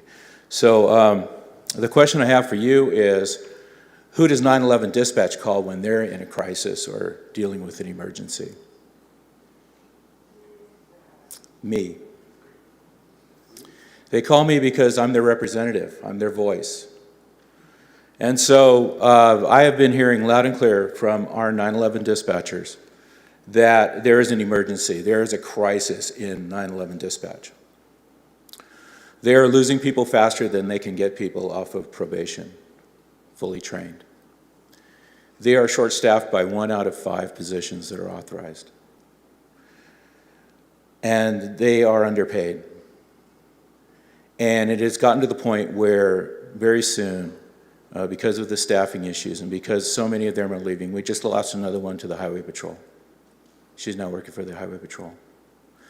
We've lost more than one to code enforcement. They're taking other city jobs, taking a pay cut, because the stress in there of being short-staffed and underpaid has gotten too much. It's just too much. It is a crisis. And so when they get a call, it is their job to dispatch a first responder. They're first responders, the state said so. And it's their job to pass it along to somebody out in the field who's going to be a first responder, who's going to go take care of them. So I am now making all of you first responders to their crisis. And I'll take my 30 seconds, and I'll say that I am tasking you to respond to that crisis. I am tasking you to do everything that I am calling on you to do to fix that crisis. And if you don't want to hear me, hear them. And I guarantee you at some point, if you do not respond, if you do not show up, they will come to you. They will come right here. And all I have to say in closing is that the first thing we can do doesn't cost us a dime. It is an issue, and we can fix it right now with the push of a button, and that is to at least list this job as open until filled on our website, so we can get more people submitting apps. Because right now it's not.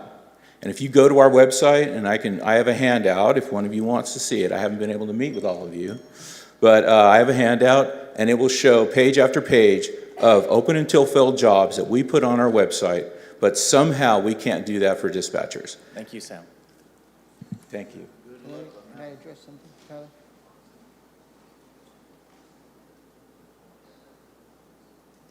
I was going to ask Mayor or Georgianne, did you want to address this? Because we've talked about this with the budget, with hiring of 911 dispatchers. I know we've hired more dispatchers. I don't know if you got the latest info on that, but you could talk to this issue and what we're doing in terms of expanding the center and hiring 911.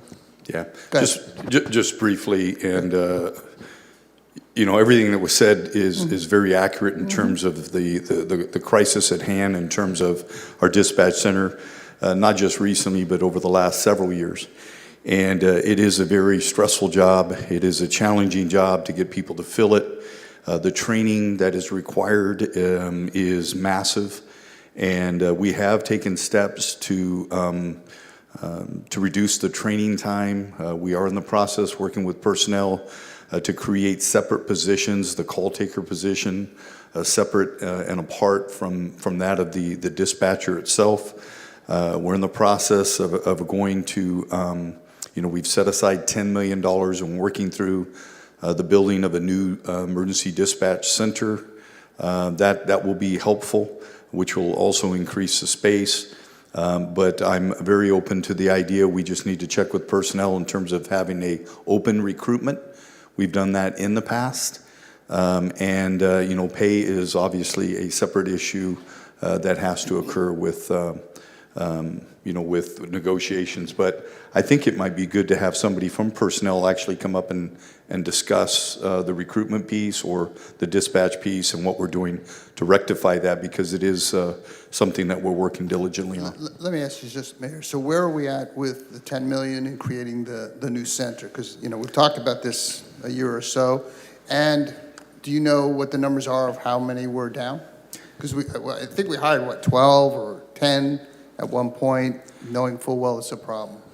I'll speak to the hiring. Okay. I can tell you in the last two budgets, I have asked the police chief, what can you legitimately fill and train during the course of the year, and we'll hire up to that amount. And so that's what he's doing. Some of these other things have to occur to allow that to happen. So it's not a matter of our willingness, I think, as a Yeah, council to hire. It's a matter of how many we can reasonably get in and train during the course of time. And in terms of the dispatch center, we've had a series of meetings on that. We were moving forward.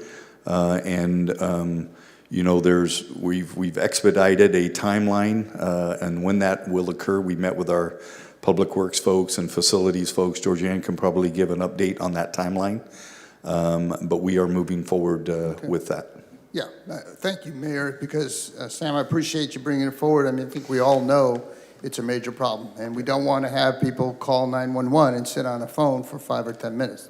Unacceptable. There's one other thing that we're doing to divert calls from coming into the 911 center, and that is a national number that people can call on mental health crisis calls that now come into the 911 center. And we'll be rolling that out shortly with the police department, but it is a national number that people can call to keep those calls from coming into 911. Good. Okay, thank you. Oh, Really Georgianne? quick, on the 911 center, we did have a sort of a start and a stop process. Originally, it was, we were going down the road of it being a joint police and fire. And ultimately, in looking at the fire side of things, it was going to be far more expensive than having our American Ambulance continue to dispatch on the fire side. So we had to stop, pull the fire, and it was going to be far more expensive for the whole center. We didn't have enough money, so we pulled the fire part out and went back just to a police only. So it took a little bit because we were designing for police and fire, and then we stopped and said, wait a minute, we're not doing fire, we can't afford it, it's too expensive, so back to police. So when we met a couple weeks ago and worked out the timeline on all of the, RFQ, RFP, construction, basically we are hoping to be advertising so we're hoping to be at 9-month design. It's a year from now. A year from now, that what? We'll be 90% designed. We'll be at 90% design on the 911 center. I think the construction completion was 2025. Correct. September of 2025 is what the timeline is showing for completion of construction. Initially, it was 27. We did some things to accelerate that timeline, so now it is in September of 25. Excellent. Thank you. And then TJ or Jennifer, wherever you are, do you want to come up and talk a little bit about the open till filled issue and where we are on trying to increase the applicant pool?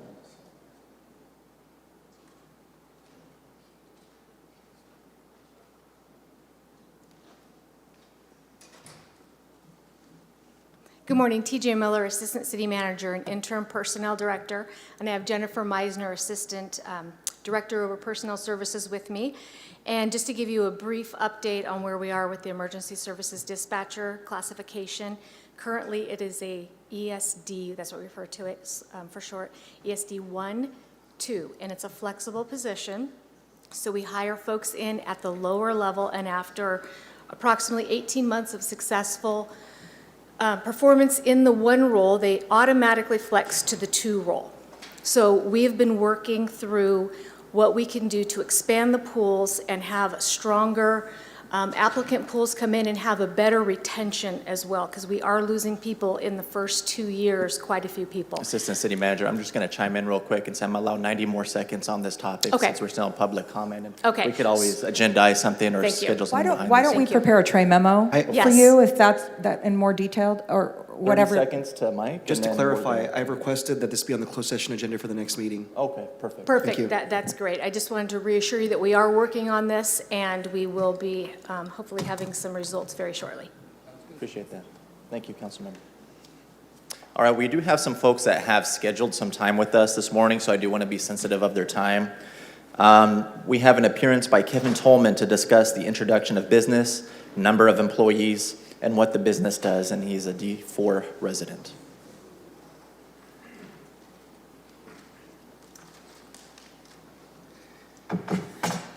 Hi, thank you. Yeah, I'm Kevin Tolman. I represent a couple local businesses here. The first one I'm here to talk about is it's called Traffic Signal Hardware.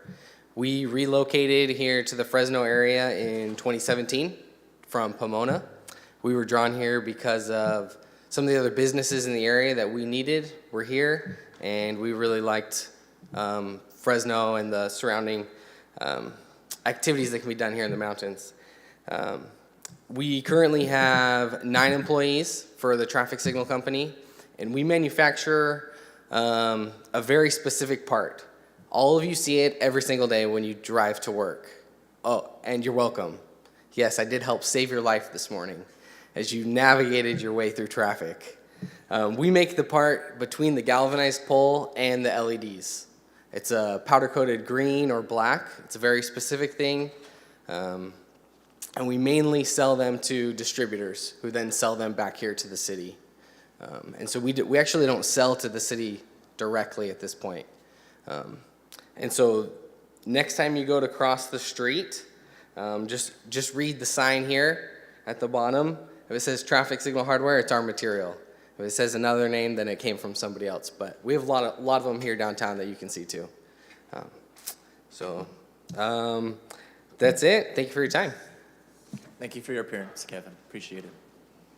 Next up, we have an appearance by Cody Lorson to discuss the introduction of a company that operates an HP Jet Fusion 5200 industrial grade printer between Fresno and San Diego, who is also a resident of District 4. Cody, are you in the audience? I'm covering for him. Okay. As you know, small businesses, you wear a lot of hats. Putting on a different jacket. My business partner, Cody, he wasn't able to make it today. He's arm deep in a machine fixing stuff, so you know how it goes. I do have a couple items that I want to hand down the line, if that's okay. 3 minutes. Please, City Clerk, thank you. I do want them back. Take those ones. That's pretty cool. One more. All right. It is a lot of brain. That brain we printed for UC Davis. So like our introduction said, we operate HP's multi-jet fusion machine. It's a 3D printing machine that is powder-based, which allows us to print technology that can't be done any other way. And so we're one of the few companies in the Valley in California that is open to the public. You know, Apple and Google and some of these other big companies, they have one of these machines, but they're not open to the public. And we've invested millions of dollars into the equipment that we have now that makes it available. That particular wing that you have in your hand there is made for a drone that delivers anti-venom in Africa. It's a company that has a system set up. And so we're involved with a lot of different technology and different industries. We've only started in 2021. This technology came out in 2019. We adopted it pretty quick, and we're growing rapidly. At this point, we have 6 employees. By the end of the year, we expect to bring on more machines and probably double our workforce. And so we'll be looking for an opportunity to get into a different space. Currently, we're going to outgrow it by the end of the year, and we're going to need more space. Just wanted to take that time to introduce ourselves, and thank you very much. Thank you, Kevin/Cody. Appreciate your time this morning. Thank you. Next scheduled communication is appearance by Brian Calhoun to discuss status of traffic and pedestrian safety improvements for West Audubon Drive, and he is a District 2 resident.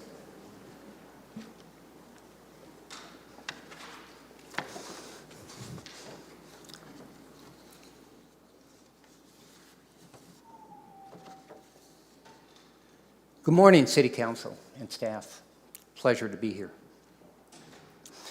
As the unofficial spokesperson for my Audubon Drive neighbors, I'm here today to speak about safety concerns for pedestrians, bicyclists, and properties on Audubon Drive. You should have in your packet a Google map. Also, hopefully you have a printout of exactly what I'm reading. Audubon Drive is designated a scenic drive, designated by the city, and it prohibits trucks. From West Nice on the southwest to Front Road on the northeast, it is 1.5 miles long, with single-family homes and apartment homes facing the street, not the backyard. There are 4 cross streets, a highway overpass, the entrance to Woodward Park, the Fresno Heart Hospital, and adjacent business park. Drivers have discovered in the last few years that it is a convenient shortcut from Herndon, Palm, Nice to Friant and back the other way. Thousands of automobiles, and I mean thousands, I've counted them myself, and still many trucks that they don't belong there, use it every day, making it extremely dangerous for residents to exit their driveways and for pedestrians to cross the street.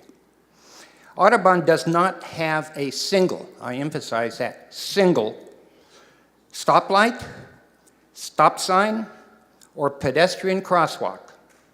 That's over 1.5 miles.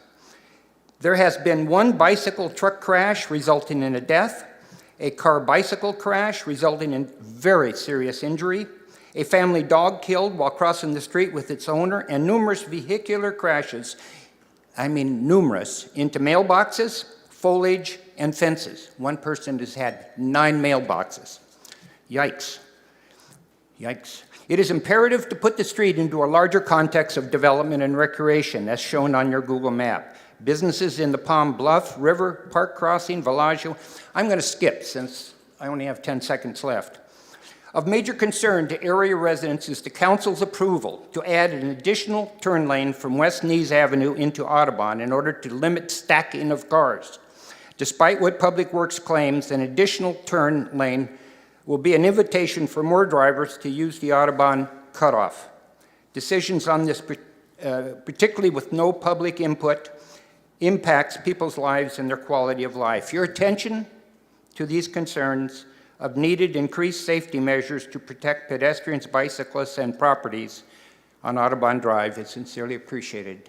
And I'm sorry, I wish I could say more, but thank you very much for your time, folks. Thank you for your comments, sir. Next scheduled appearance is by Mary Padilla to discuss renewing morals and values. She's a District 2 resident. Mary Padilla?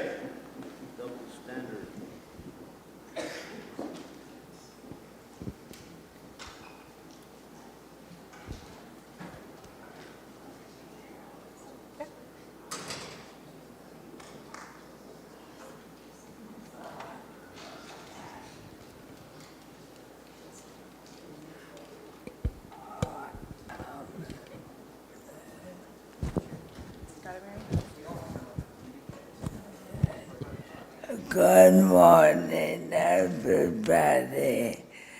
Thank you for giving me the opportunity to speak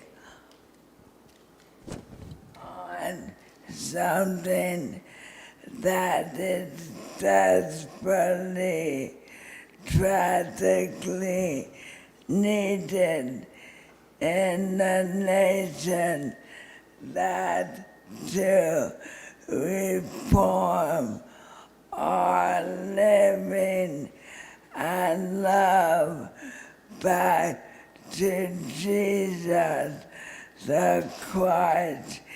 He's the Messiah.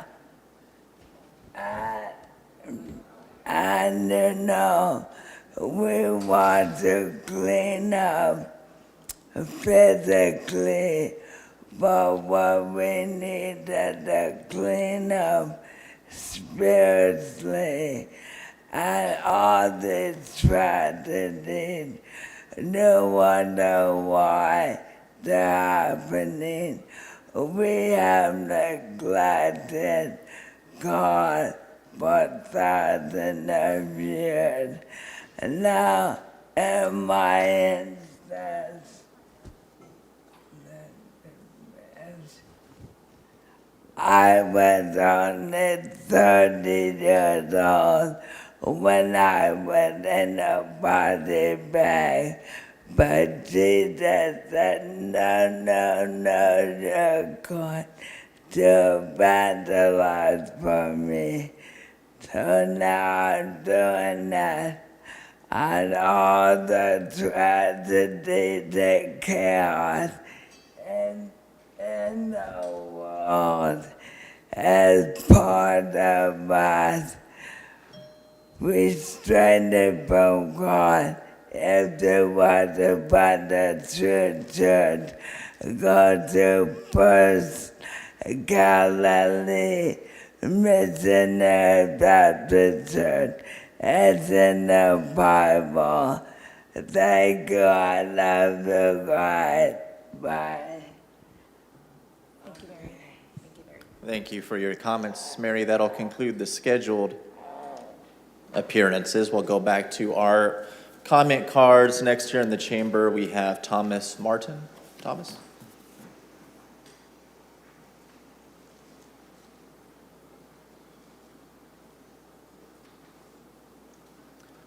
Good morning. First, I'd like to extend my thanks and appreciation to the community members who spoke out and those of you who took heed and voted for the extension of the warming center openings. Can everyone hear me, by the way? Okay, thank you. Another thing to celebrate, this was put off till next meeting, I believe, is the resolution to establish the Community Benefits Fund, which was item 1N on the agenda today. I'd like to acknowledge the Leadership Council who do great work. I'm grateful that we're making this kind of progress. I think these are good first steps toward more humane and equitable policies and practices in our city. It has come to my attention that the Pinedale Warming Center will be closing, leaving people with no option north of Olive Avenue. Many residents, 20 or 30 as I understand, have made use of that Pinedale Center, and they'll now be forced to either face the elements or travel miles to access shelter. Please consider opening another option for these people for the remainder of the winter. Today I heard the phrase to start this the conversation on this issue, children exposed to poverty. And I think that's a very telling phrase, and it sort of reveals the real motivations by those who are in opposition to providing people shelter and basic human needs. A lot of those children have no choice but to be exposed to poverty in a place like Pinedale. They grow up in poverty. It's not an evil in itself. It's maybe it is, but their exposure to it does not depend on, I'm sorry, I think you understand what I mean there. I'd like to also ask that we consider in advance keeping the cooling centers open beyond just 100-degree days and have them stay open for the duration of the summer, especially considering the increasing unpredictability of our climate. The surplus of rain we've had this winter is great, but it shouldn't be considered anything more than anomalous at this point. We should still expect extreme heat in the summertime and record heat based on recent trends. Is my time up? Is that a minute? Thank you. Between early July and the end of August 22, we had 100-degree temperatures almost every day. If we're to find a good resolution to the problem of lack of affordable and accessible housing for people, the community centers are a good place to reach out to them and offer it and other necessary services. Also, I'd like you to please remember that a large proportion of those who are unhoused are disabled or otherwise not ready to jump into the kind of work that is so often expected of them by certain politicians. Perhaps they're elders, many are veterans who carry scars from their service. Whatever the case may be, my hope is that we would be compassionate and open-hearted rather than closed-minded, making the assumption that all people come from the same circumstances or have the same set of abilities. Thank you. I appreciate the time. Thank you for your comments, Thomas. Next in the chamber, we have Jose Luis Barraza.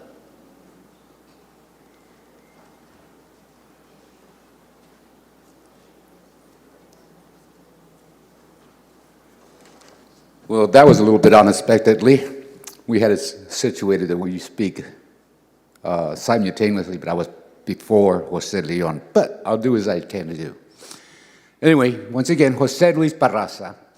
I am a staff member of CEFCITA, and I'm here to basically be in support of the Fresno Area Hispanic Foundation and receiving the funds to that were allocated for the improvement, facade improvements. Our organization was and is part of that RFPs that were requesting funds. And so we're desperately hopeful that we have a relationship enough with the Hispanic Foundation to be able to see some facade improvements in Southeast Fresno as well. It's really important for us, both our City Council representatives, Mr. Esparza and Mr. Chavez. We have met with him throughout the last 3 years and request of facade improvements in our community. Most of you can recognize our community is deteriorating, specifically in the areas of businesses. When you drive down there, is basically what you do, is drive through it and not stop. Traffic, foot traffic is slowing down in that area. And that's why CECITA came to birth. We see the importance of our community that needs to be improved. And it seems that we're being ignored because of expertise. And yet, I was coordinator of the Chinatown revitalization in Chinatown in the 1990s.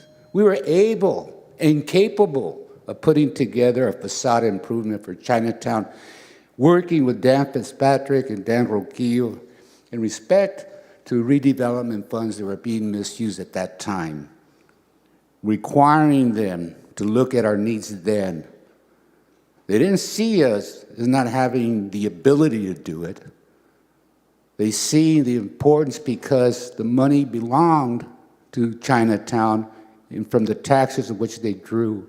So we do have experience in that capacity, and we were able to deliver utilizing students from Fresno State to do some facade development so that the community could get approved and proceed with the facade improvement. We did a great job there. I don't think it's that difficult for doing some facade improvements, so I'm only pointing that out because we were denied funding. And we were only asking for half, $500,000. I mean, how far are you going to go with that? You're not going to go very far. So it would have given us the experience. But we also have a history of having done facade improvements as an organization as well. Thank you, and Jose. That'll conclude and your- Jose that'll Leon will conclude your speak to time that. this morning. Thank you, sir. Next up, we have Jose Leon Peraza.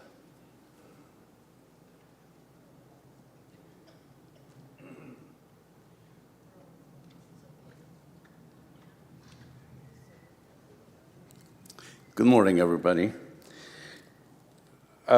President Maxwell, members of the council, Mayor Jerry Dyer, staff. My name is Jose Leon Barraza. I'm the Chief Financial Officer of the Southeast Fresno Community Economic Development Association. We want to express our support for the selection of the Fresno Area Hispanic Foundation to receive $1.5 million for a facade improvement project. We also welcome the opportunity to be a subcontractor for that foundation so that we can help implement projects. And we're not related, by the way. Jose Luis Barraza pointed out that we've done a lot of work along the corridor. We painted buildings with volunteers with no funding from the city. We also have cleanup areas. We have provided technical assistance to small businesses along the corridor. I used to work for the County of Fresno, where I was Director of Economic Development. We implemented various facade improvement projects in the unincorporated areas of the county. And I used to handle millions of dollars in the budgets that I was assigned as a principal administrative analyst. So we have a lot of experience and happen to have masters in public administration and a BS degree in business administration. So the comments that were made in your report, I don't necessarily agree with. But anyway, we are here because we care, and we have had an excellent relationship with small businesses, and we're already working with the Hispanic Foundation. And in fact, we are helping businesses with other projects, other programs, and we've been around for 12 years, and we have an office on the corridor. We are part of the neighborhood. And so we have accomplished a lot of work. And in closing, I want to point out that Southeast Fresno normally does not get resources from City Hall. And I hope my wonderful friend Luis Chavez is listening too, because we need more resources, and we welcome the opportunity to be part of the solution, and we're ready to help. Thank you very much. Thank you for those comments, Jose. Next in the chamber, we have Jordan Sanchez. Jordan.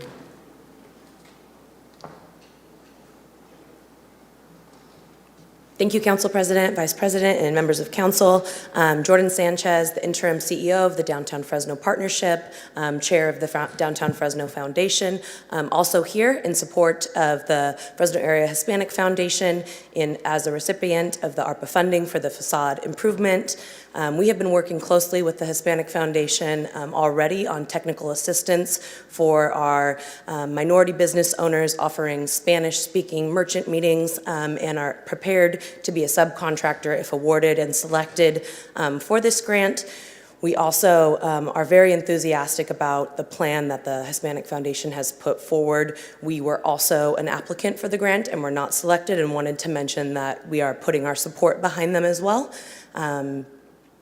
Furthermore, we're really looking forward to the impact that it can have in downtown with our partners in Chinatown as well. On the Chinatown Foundation, have been in close talks with them on how this award could benefit that neighborhood as well. And we've also had preliminary conversation with Fresno State to bring in the Department of Interior Design to wrap around branding, merchandising services along with this facade grant to leverage public funds and private funds. So thank you for your time today, and we look forward to working together and moving forward with the grant. Thank you.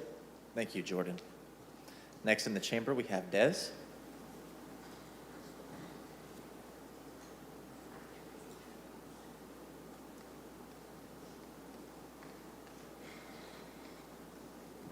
Hello, thank you. I'm going to go by it really fast because I've got a lot. I had 2 families contact me this morning. I already reached out to county. They are currently on the streets. One of them is one of the residents from the reserves. She is currently out on the streets. About 10 minutes ago, the sheriff's department did show up. She's been waiting out since 5 o'clock because that's what time they're supposed to be. But currently, Sarah Wells is out on the streets with 3 children. If we can get somebody over there to put them into a shelter before it gets too cold tonight. And also, I have another family for you. I can give you information so you guys can reach out to them also. I'm a little upset because I'm finding out that the DEA, I don't know who to talk to, had dropped the charges against Howard Lacey for battery against me.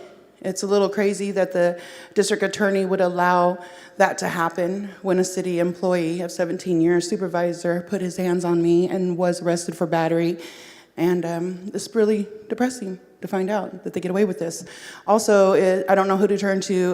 The DA is allowing Officer Benito Soto to take a plea deal of 6 months when he ran over an unhoused member, killing him. The Internal Affairs found Benito Soto guilty, and now our DA's office is allowing him for a 6-month plea deal for killing a human being. He denied the plea deal yesterday, which means that our tax dollars are now going to pay for a trial. And I'm under the understanding that he's still on the police force. So I'd like to know what's going on with this because it's feeling like we're being used. You guys are allowing a lot of things to happen, and I'm trying to stay calm because it's very aggravating. Project Off-Ramp picked up people from Project Off-Ramp, put them in a Days In shelter. Days In shelter closed 1 year later. They went to transitional housing. Crossroads is now closed. Crossroads and people are now out on the streets. Some of them on the streets, some of them went to the motels. You guys took all the open beds at the shelters that people have been waiting for to put people from Crossroads into. Unfortunately, you don't have enough beds, leaving other people out on the streets. They are now back at ground zero at Travels, starting all over again. This is something that we don't need. Is that my time? Oh, shoot. Okay, and we had everybody move from Warren Street. You guys purchased property, the city of Fresno purchased property on Warren Street where there was a camp. Fresno Police Department, and I have video to share with you, picked up the people, took them over to the track city as we call it now. Yesterday, you guys sent out your employees to go out there and tell them they have to move from track city. This is the last place to go in between the cemetery and the tracks. Please send help out there to get resources out there to shelter them or start a safe camp.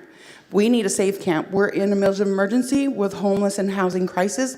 We need a safe camp because as of next Wednesday, we have nowhere to go but City Hall lawn.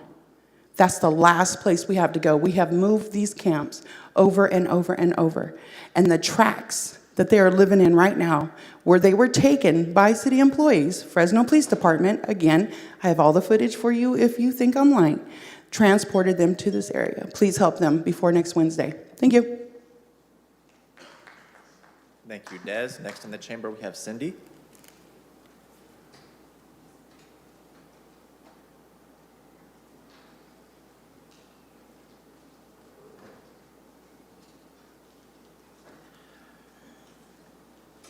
Good morning, Council. I want to thank you for extending the warming centers and the 24 hours. My name's Cindy Pembino. I'm from Fresno Church, Christ Helping Hands. I'm real concerned about the closing of the Pinedale Center. I'd like to see it back open up immediately till the end of the month, like the others. I'm going to read a letter from my granddaughter who attends that school. She overheard our conversation between me and my daughter a couple nights ago. My granddaughter does serve the homeless. She's only 8. She's been doing it for quite a few years, like most of my grandchildren. I'm very blessed. So she has a heartbeat for them. So let me read her letter.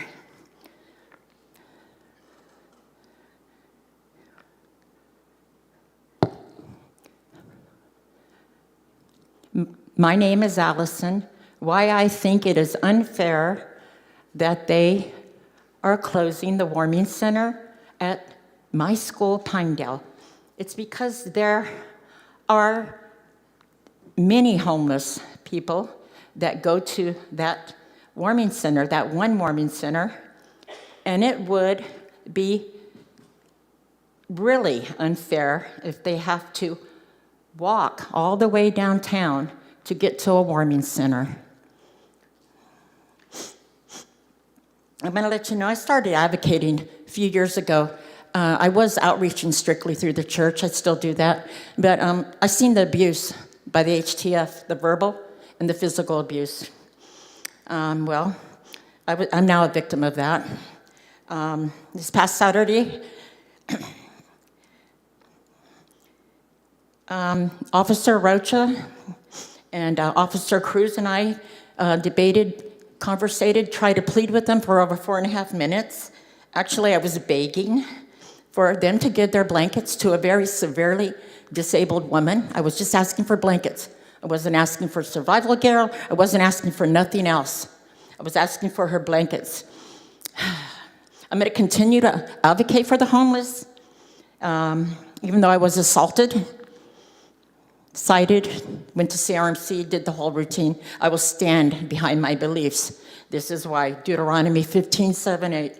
If there is any among you, a poor man of your brethren, within any of the gates in your land, which the Lord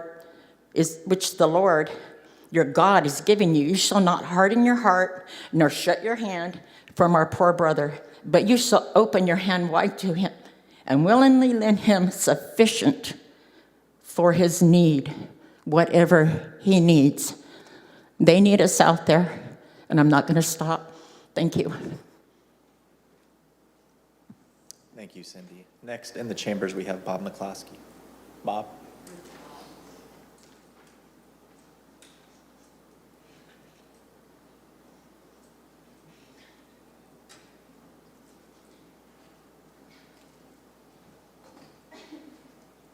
Good morning. Thank you very much. Bob McCloskey, Fresno Homeless Union and Community Alliance newspaper. First, thanks so much for continuing to keep the warming centers open. They're being well used, I can rest assured. I've been giving rides in the morning to people, Ted C. Wills, Maxi Parks. They're full up.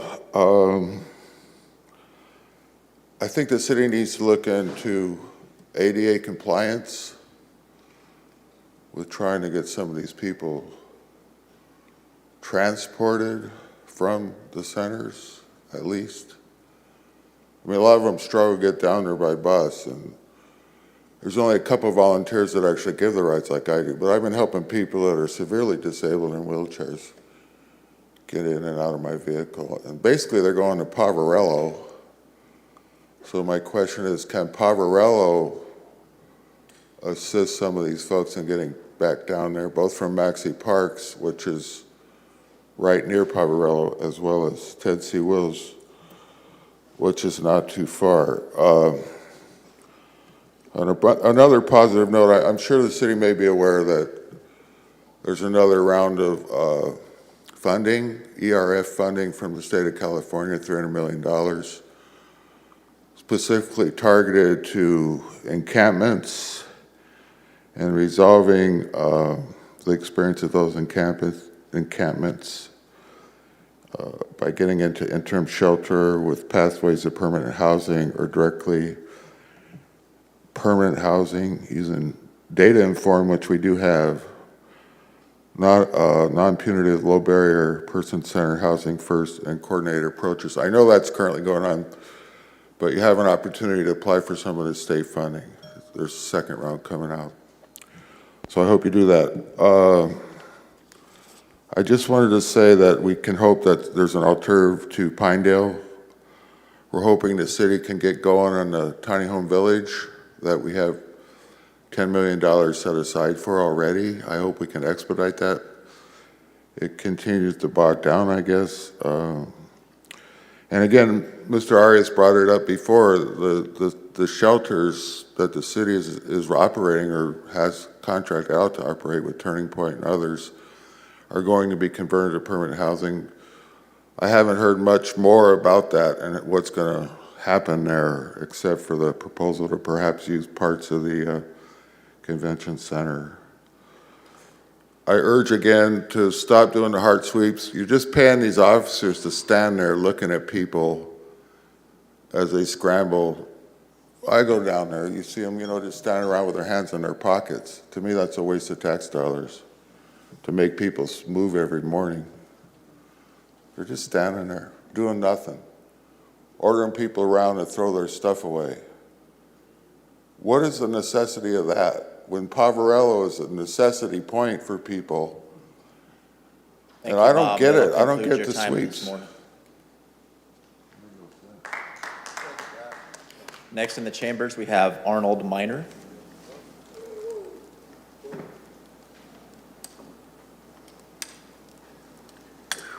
Thank you. Good morning, gentlemen. How you doing? I'd like to give thanks. I thank you guys for keeping the Women's Center open. I've been homeless like 5 years. I've been dealing with that MAP program for 4, trying to get a place to permanent housing or somewhere to live, to get out to the rain and the freezing temperatures. I had a counselor there, he left, and then somebody else was supposed to take my case. She couldn't find my files, and about 4 or 5 times I've been getting a runaround. I walk in a wheelchair, and it's just very hard for me to get around, man. Thanks to Bob. Bob does a lot, giving people rides to where they need to go. He needs to be on city council. But anyway, I just need help, man, and it's terrible. They're not doing, they did a partial, they partially doing a fair job, but I believe, and a lot of other people believe they could do more, I appreciate your time and hope you guys look into this matter about them being sincere and somebody having a genuine heart to help the poor, like the Bible say. And I thank you. Jim, have a good day. Thank you, sir. Next in the chamber, we have Linda Ballard. Linda?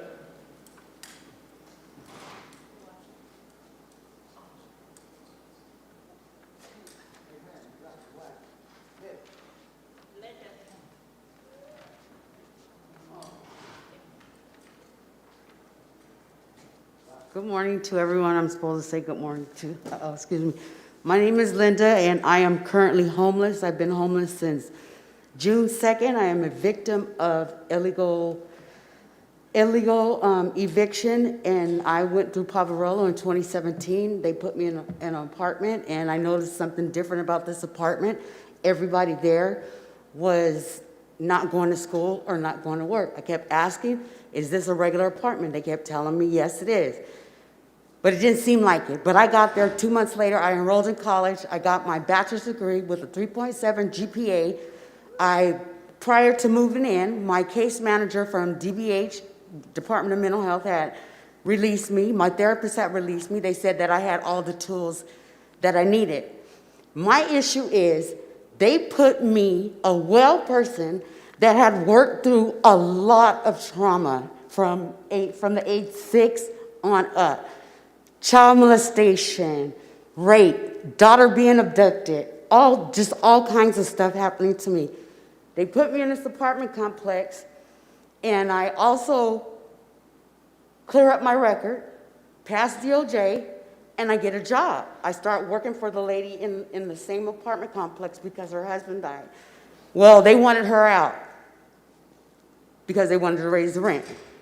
I kept working to keep her in there, and it was really, really bad. I got injured anyway, overworking. Okay, my issue is, why are we given vouchers to move into places that I wouldn't even let my dog live in? There was raw sewage coming up out of my shower. Up underneath the apartment, there was raw sewage. Call code enforcement. Code enforcement comes. They don't do nothing. Go all the way up to the city attorney. Nobody does nothing. I wake up with hickeys on my thighs. I call the police. The police don't do nothing because the lady that helped illegally evict me told them that I take medication. They broke into my house and everything. When I moved out of my house, I had no locks on my back door. I had to board them. I don't know how many police reports, and all they would say was it was a welfare check. I'm not understanding because I'm not knowing that I'm in this program or whatever. And so that's that. I couldn't fight it because they kept hacking everything, and they're still doing it. I feel like I'm blackballed because I can't get anywhere.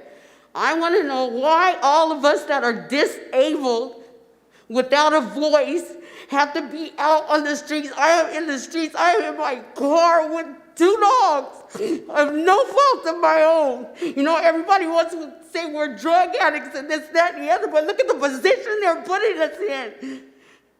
I have to stay at Poverello. I stayed there for a week. I saw a man murdered. I saw a lady get run over by a car. And I'm telling them, this is traumatic for me. Don't treat me like this. This is not my lifestyle. I was in shelter-plus care in this apartment. Nobody helped me. Unfortunately, that would be the conclusion of your time this morning. Why? Don't I get an extra minute like he did? You get an extra 10 seconds, which I've already allotted. Okay. Thank you for your comments. Next in the chambers, we have Nasir.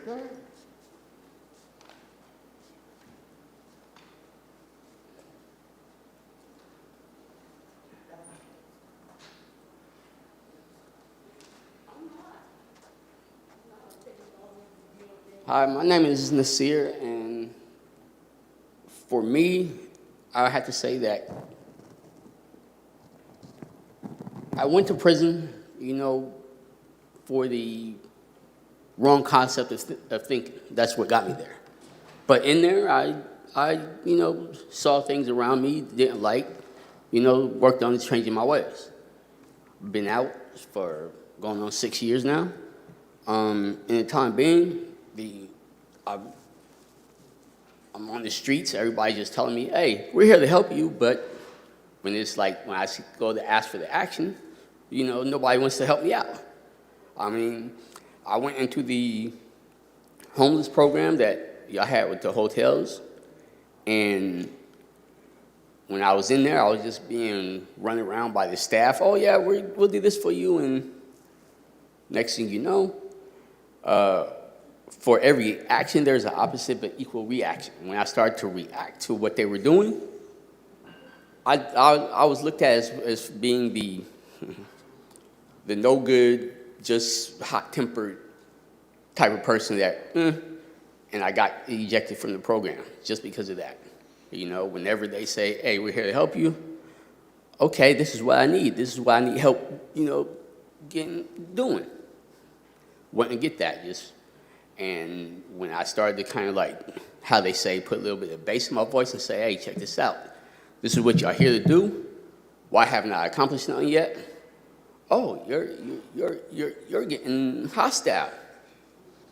And got kicked out. So now it makes me think, do people really have the understanding of what help really means? Because I'm back to square one, and it kind of makes me kind of think, was being a criminal, you know, the best thing? Because, hey, I got what I needed. You know, if I had to go do something, if I had to go make some money or something, legal or illegal, I'm going to go get what I need to get. But now, you know, when people say, hey, we're going to help you, you know, go from the lower bottoms to the upper parts, it was like a joking matter to me, you know.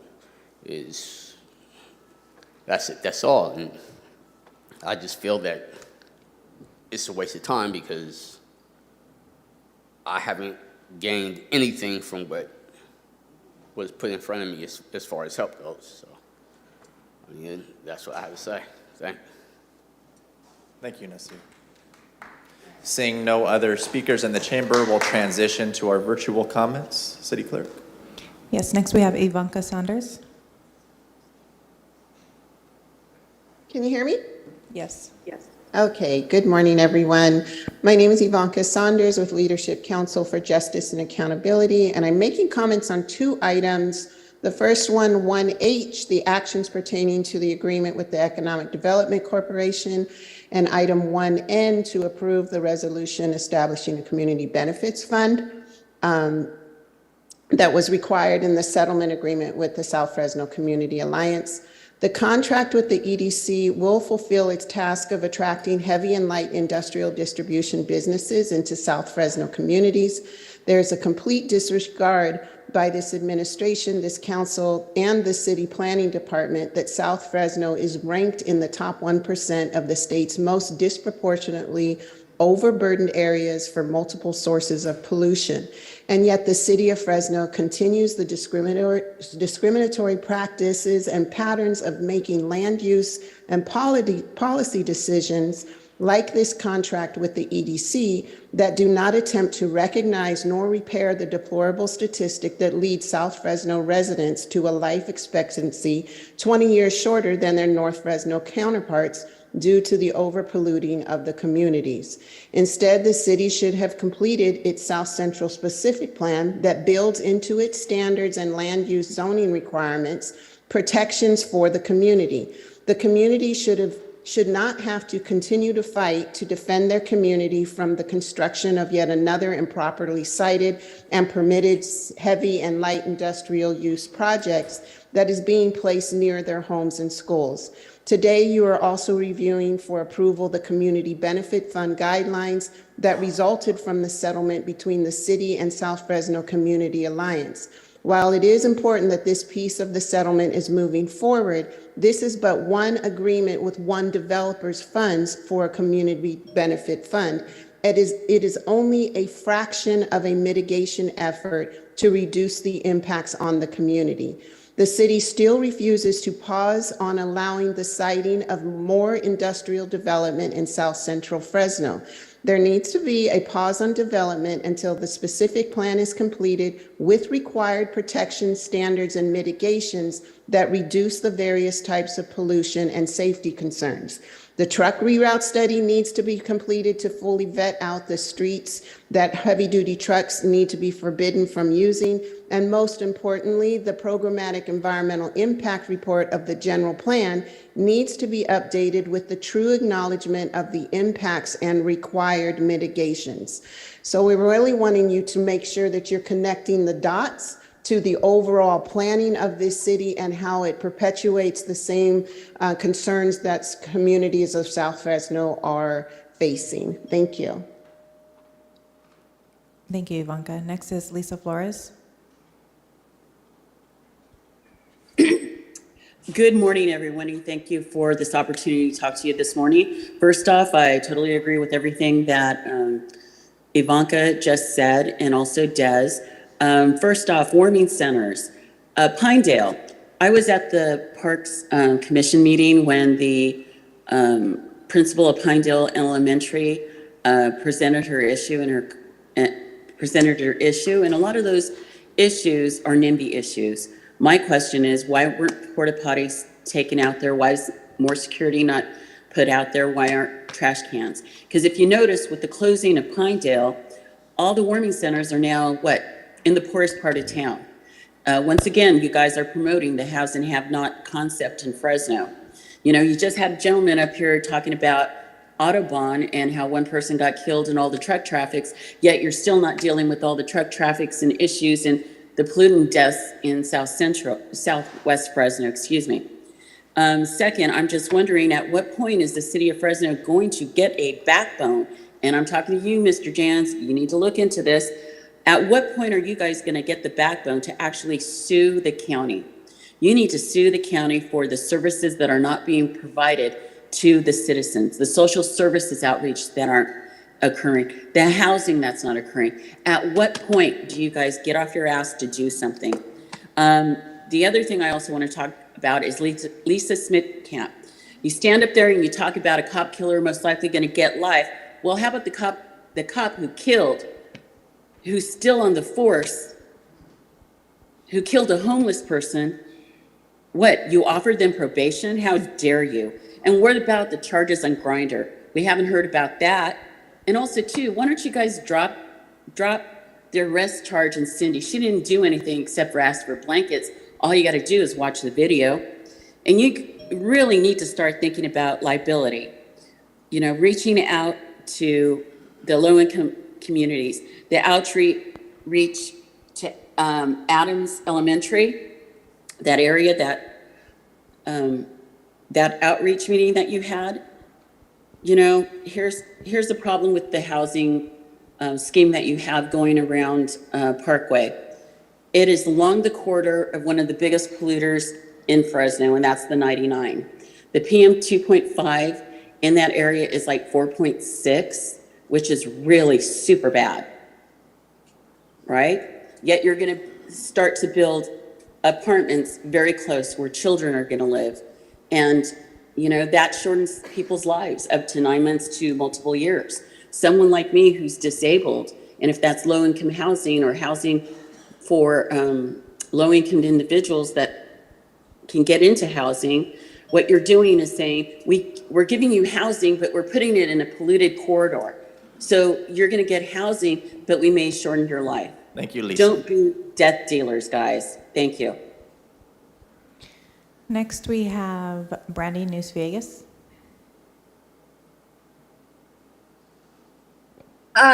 Thank you. I think that the people before me said a lot of things extremely well, and want to piggyback on that regarding what Cindy mentioned with her citation. I mean, it is not. We need to have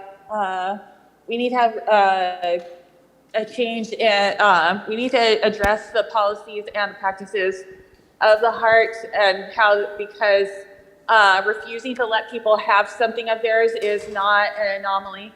And to the extent that people are being cited for trying to preserve those things, I know there's been times where we've been trying to save something, and the city worker will decide, no, that person wouldn't be able to take their bike, and refuse to let that person leave with them is not unusual. And this shows the extent of this full practice that is not serving anyone. So I ask that this finally be addressed, as well as justice regarding the officer that ran over Guerrero, and other issues of justice that have been brought up today regarding our advocates and whatnot. Regarding Pinedale, I want to, I heard the people before, and want to again, and ask as well, we do have a capacity issue. Tennessee Wills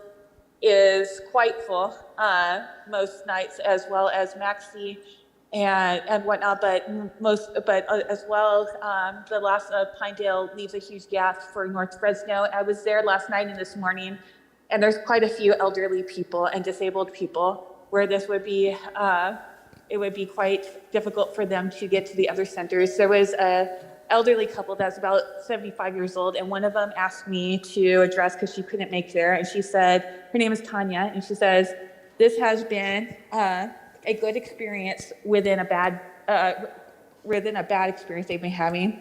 They lost their housing, their funds ran out trying to stay somewhere temporarily while they tried to find housing. These are elderly 75-year-olds, and had to move out and are trying to figure out housing.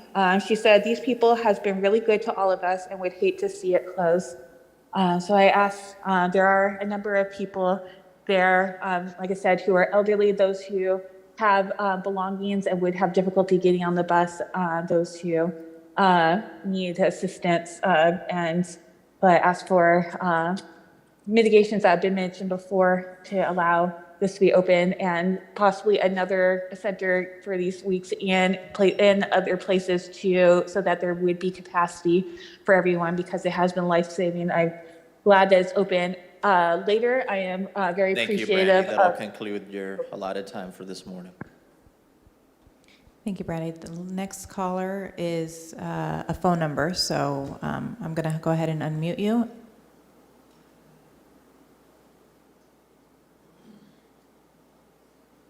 Good morning, council members, the mayor. My name is Jonas Paulos. I'm a homeless veterans advocate. I just want to tell you thank you for all the good things that we've done together, especially the warming centers.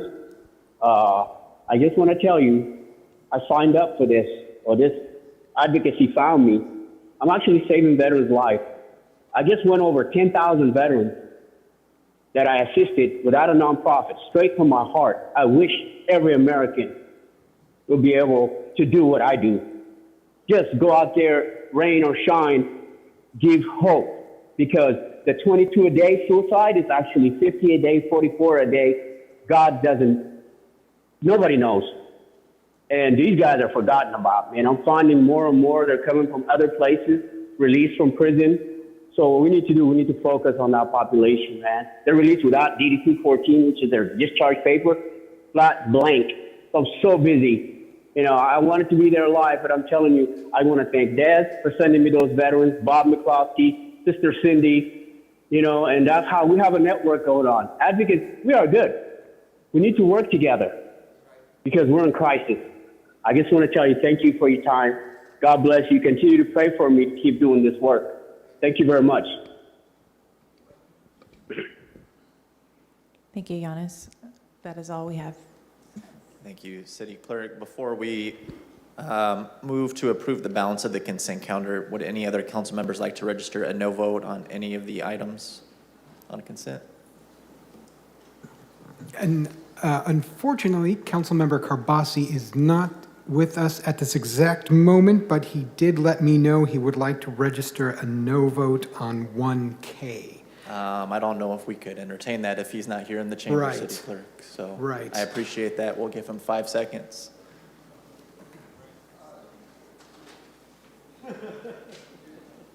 All right, is there a motion to approve the balance of the consent calendar?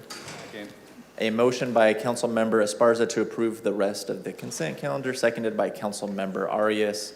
Is there any opposition? Seeing none, the item passes 6-0. Okay. Well, that will take us to the contested consent calendar. We will begin with item 1G as in George. This is the award of $1.5 million in ARPA funding to the Fresno Area Hispanic Foundation. And this item was pulled by Council Vice President Perea. Thank you, Council President. Just to start, I do support this item. I just had one clarifying question for staff. In the language, it does say that priority may be given to businesses in Chinatown, downtown, BRT/TOD areas along Blackstone and Kings Canyon. I just want to make sure that the Tower District would also be considered a priority. I don't know if that's in there and I missed it, or if that's something that we can add just to be sure that we are prioritizing the tower. Good morning, Council. Lance Lobicott, City of Fresno Economic Development. So as it's currently written, special emphasis at the vendor's discretion. It's a may emphasize those specific areas. The areas that are affected are only those that are called out in the maps specific to the opportunity zones. But if there was going to be priority placed on your specific businesses within opportunity zones in your district, they could be given the same priority. Okay, so Councilmember, would you like to amend the contract to include I Tower? would like the Tower District actually listed in the contract language. So I will make, I don't know if anyone else has any questions, but I will make a motion to approve the contract, but to add the Tower District as a listed portion of the city within the census tracts and opportunity zones to be a priority. I'll Excuse second that me. motion. Lance, can you clarify, please? Because is that going to change the reporting requirements? Because I thought that we had to conform with the ARPA. Can you just, I want Yeah. to make sure that we're not, we didn't just open up a reporting wormhole. Eligible areas for this grant will remain those that were opportunity zone census tract designated. So this will not expand it out at all, but it will direct outreach efforts a little more specifically. Okay. And should I just work with the foundation moving forward to make sure that we do prioritize those requests in the Tower District? Yes, and the foundation will be reporting out regularly. We're happy to facilitate those over as well, those reports. Okay, thank you. Thank you, Lance. Thank you, Council. To the foundation, who's in the audience here today, I'm going to be supportive, but I similarly would like to see the airport district, roughly bordered by Clinton, McKinley, Chestnut, or Winery rather, and Clovis Avenue included in that. Be happy to work with you. As you heard me talk about earlier, we have a lot of minority-owned businesses, women-led businesses, and local businesses in that corridor that need a lot of help. I'll be supportive upon that condition here today. Okay, so I have a motion to approve by Council Vice President Perea and a second to approve by Council Member Arias. Yes, Council Member Bredefeld. Yeah, I'd also like to add District 6 as well. Since we're all adding our districts, I just want to make sure that that's a priority as well. Duly noted. Council Member Carbasi. No, I'm kidding. We're fine. We're good. Okay, any other discussion? Any opposition? Seeing none, the item passes 7-0. Okay, next on contested consent, we have item 1H as in Henry. This is an agreement with the Economic Development Corporation serving Fresno County to assist in implementing and administering local economic development business attraction, expansion, and retention activities. This item was pulled by Councilmember Arias. Thank you, Council President. I am supportive of this item, but I would like one amendment to the scope of work. Specifically, as the council knows, in my district, the single largest economic development project that we are been operating for a few years is the construction of the downtown high-speed rail station. So I would like to make a motion to approve with amendment to the scope of work to read that it will include facilitating and organizing site visits for the design and development of the downtown high-speed rail station. Second. We have a motion to approve the item as amended from Councilmember Arias with a second from Councilmember Esparza. Chavez. Somebody over here. Quintero. Any other discussion? Any opposition? Seeing none, the item passes 7-0 as amended. Thank you, both vendors. Next up, we have item 1I as in Ida, resolution authorize the acceptance of 2021 SAFER grant. This item was pulled by Council Vice President Perea. Thank you, Council President. I do understand that the grant award notification will likely come out in the next 24 to 48 hours. So to avoid us having to hold a special meeting to accept the grant, I would like to make a motion to approve the item with the following addition to the resolution. The city shall accept the fiscal year 2021 SAFER grant in the event the city is awarded the grant. Second. Councilmember Carbasi, any comments? Okay. So we have a motion to approve the SAFER grant contingent upon it being awarded. And I believe we had a second from Councilmember Arias. Not Gary. Any other discussion? Any opposition? Seeing none, item passes 7-0 as amended. Next up, we have 1N as a NORA. This is a resolution establishing a community benefits fund and expenditure plan for mitigation improvements required in settlement agreement. This item was pulled by Councilmember Arias. Thank you. Is Jennifer, our director, here? So council, just background, this item was, this community benefit fund was part of a settlement specific to Amazon 2 in my district that was reached a couple years ago now for the construction of that facility to proceed. And I simply wanted to thank our director.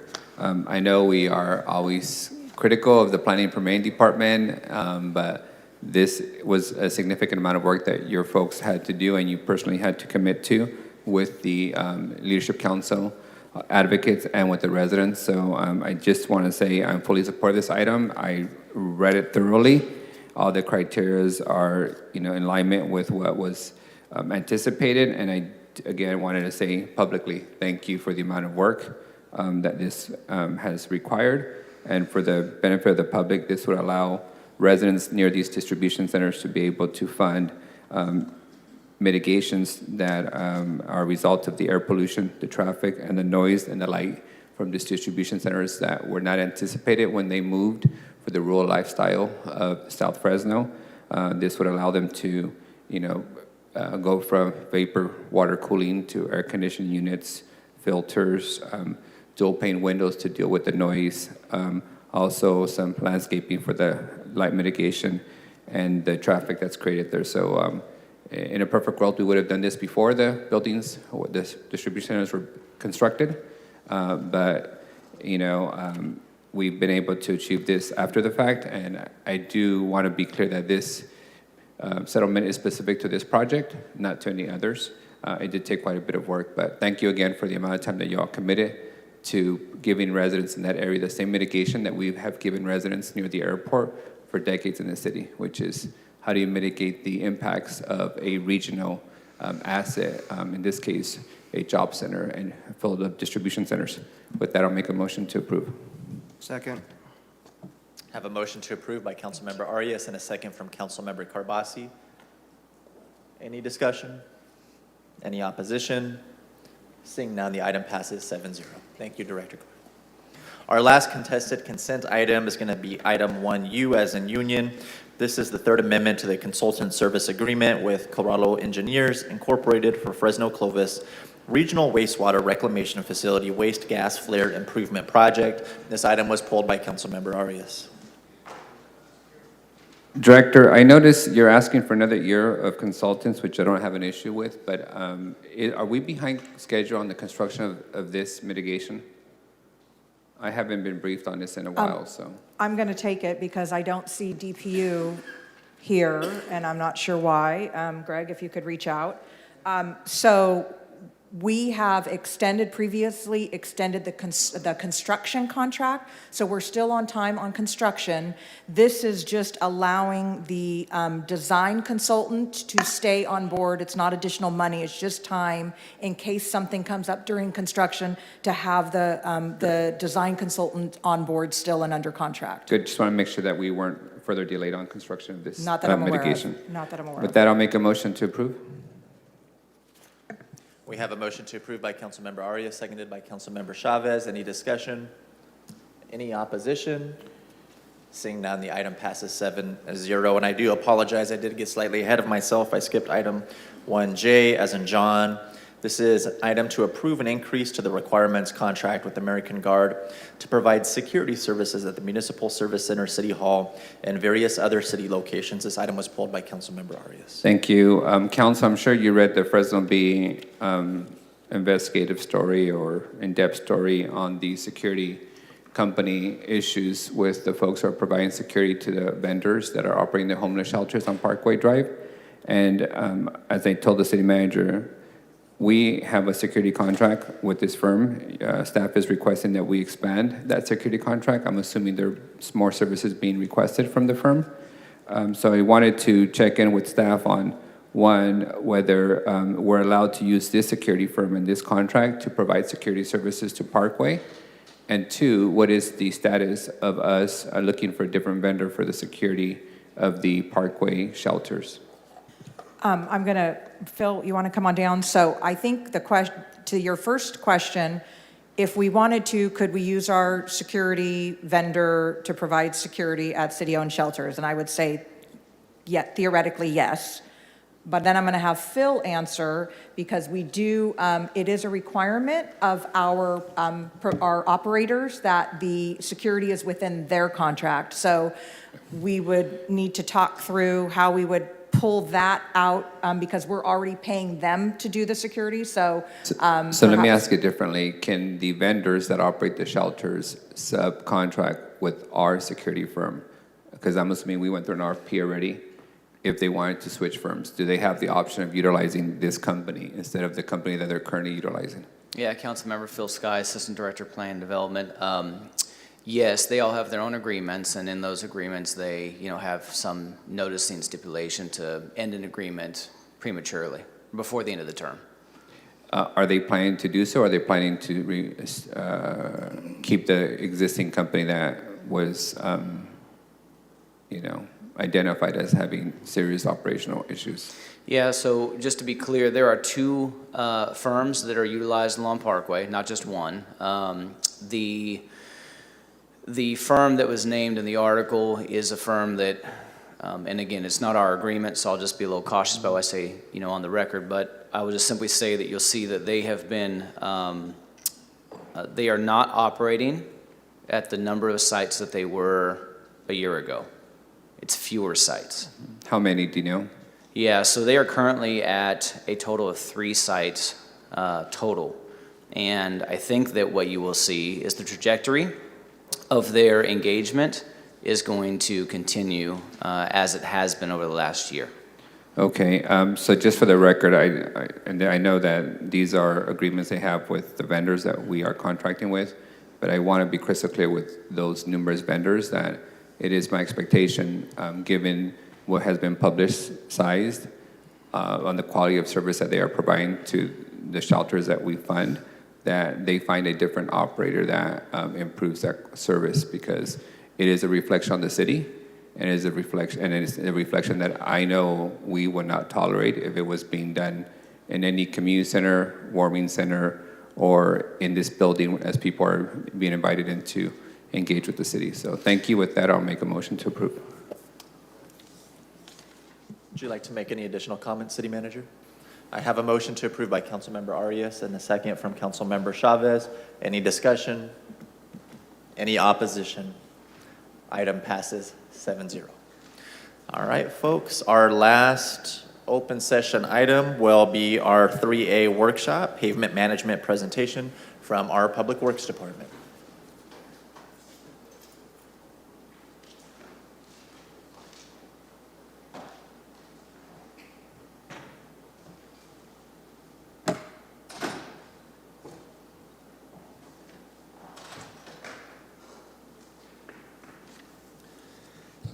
Good morning, Council. Brian Russell from Public Works. Today we're going to be going through the pavement management workshop, specifically how it relates to the series of storms that we had through January. The workshop goals, actually next slide if you would. Oh.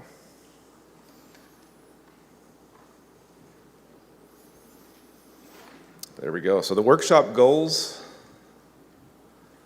are to discuss the recent storms that have resulted in more potholes and street repair needs throughout Fresno, review the 2023 budgeted activities and upcoming paving that's on the schedule, and to revisit the pavement management report from 2021 that was presented to council.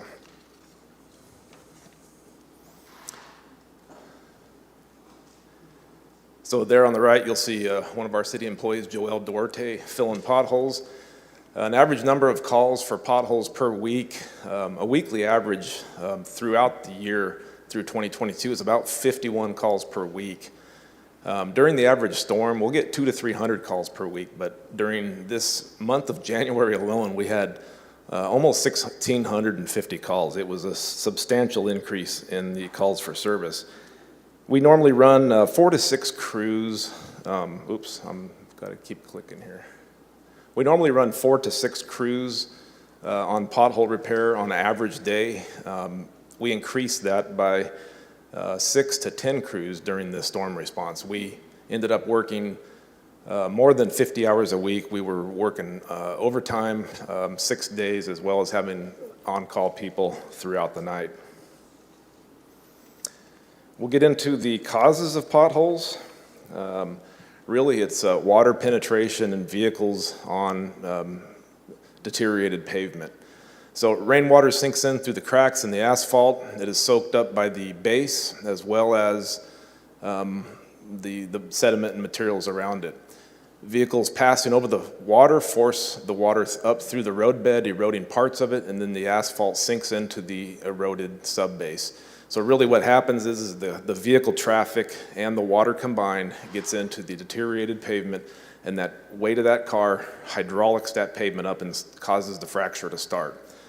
Really, a pothole can form even in the best of pavements if there's other defects. For example, if there's a leaking pipe or other utility defect underground, that can also lead to a pothole, but the majority of them are from deteriorated pavement maintenance. This slide here covers how a pothole forms. I talked about that in a minute, or just previously. Really, it's like I said, a crack starts somewhere along the life cycle of the pavement, water intrudes into it, and then the weight of the vehicles causes that to start pumping, start hydraulicking, and start deteriorating the pavement. We patch it through a process of adding cold patch. So that's our stopgap measure. That's what we do at time of pothole form and when it's reported. And then, until a time when either the street can be reconstructed, repaved, or an appropriate dig out patch can be applied to that location. We'll get into the annual budget for this program. For fiscal year 23, we had $725,000 budgeted just for pothole repair. We take prior years' spending and funding and performance, and then we evaluate what we think that's going to be in the next year. We do have the funding, and we do have skilled employees on the street maintenance team. So like I say, we try to project what we think that's going to end up costing in the future years. A lot of the potholes come in through 311 calls, through Fresno, and through staff observations. Just to give you an idea of what our road network is, we have roughly 1,768 miles of city streets to maintain. So it's a sizable inventory when you stretch it all together. Scott's going to come up in a minute and start talking about the deferred maintenance. You'll see on the slide there, it's roughly $505 million in deferred maintenance when this report was put together. The pothole material used per day, so you can see some of our guys up there filling potholes. They'll go throughout all the crews, they'll go through about 12.5 tons per day, one shovelful at a time. So it's a sizable effort, large road network, a lot of deferred maintenance needs. So at this point, I'm going to hand it over to Scott, and he's going to go through some of the budget and pavement condition index numbers.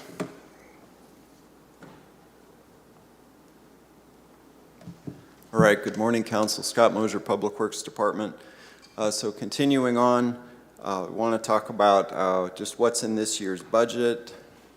So first bit of information. So $34.5 million is what's in the complete street maintenance division and traffic signal street light division. $34.5 million. But we have to spend quite a bit of that funding on things other than just street repaving. That includes very critical functions like concrete repair to address trip and fall, ADA compliance in the neighborhoods, standing water, curbs, gutters, sidewalks, as far as tree damage concrete. Paint and sign maintenance. One thing I've shared with some community members is the city needs to spend about $3 million a year just on paint and sign maintenance. That's restriping the roads, repainting crosswalks, roadway signs, stop signs, warning signs. Those fade and need replacement. So traffic signals and street lights, collectively, just our PG&E bill was about $1.6 million, and that, of course, is another topic of that increasing. And that's even after doing LED retrofits and bringing that down from over 3 as it used to be. So out of that paving program for fiscal year 23, we have $5.4 million in street maintenance for the resurfacing and asphalt repairs. And then on the capital side, which involves engineering, bid process, hiring of private contractors, about $6.5 million just in this fiscal year of capital construction projects. And I'm sorry, I'm not keeping up with with the click on here. So that lists those points on the slide. And then lastly, a number of projects included in the budget, which I know the council is familiar with throughout the city. Some highlights of those include Dakota Avenue, Kings Canyon, Broadway in the South Tower area. You can see Fresno Street near the VA. Abbey is a significant one. Contractor will be starting work once we have the weather warming up. First Street is one that we actually wrapped up, and was a great opportunity to bring in some active transportation funds and implement protected bike lanes. We have Peach near the USDA site. That's just about ready to go. Barstow, again, a combination of a way to repave, restripe, implement protected bike lanes and safety. And then Barton, of course, near Calwa Park site. So those are some immediate highlights, but we also wanted to take just a few minutes to revisit the report. We're very appreciative.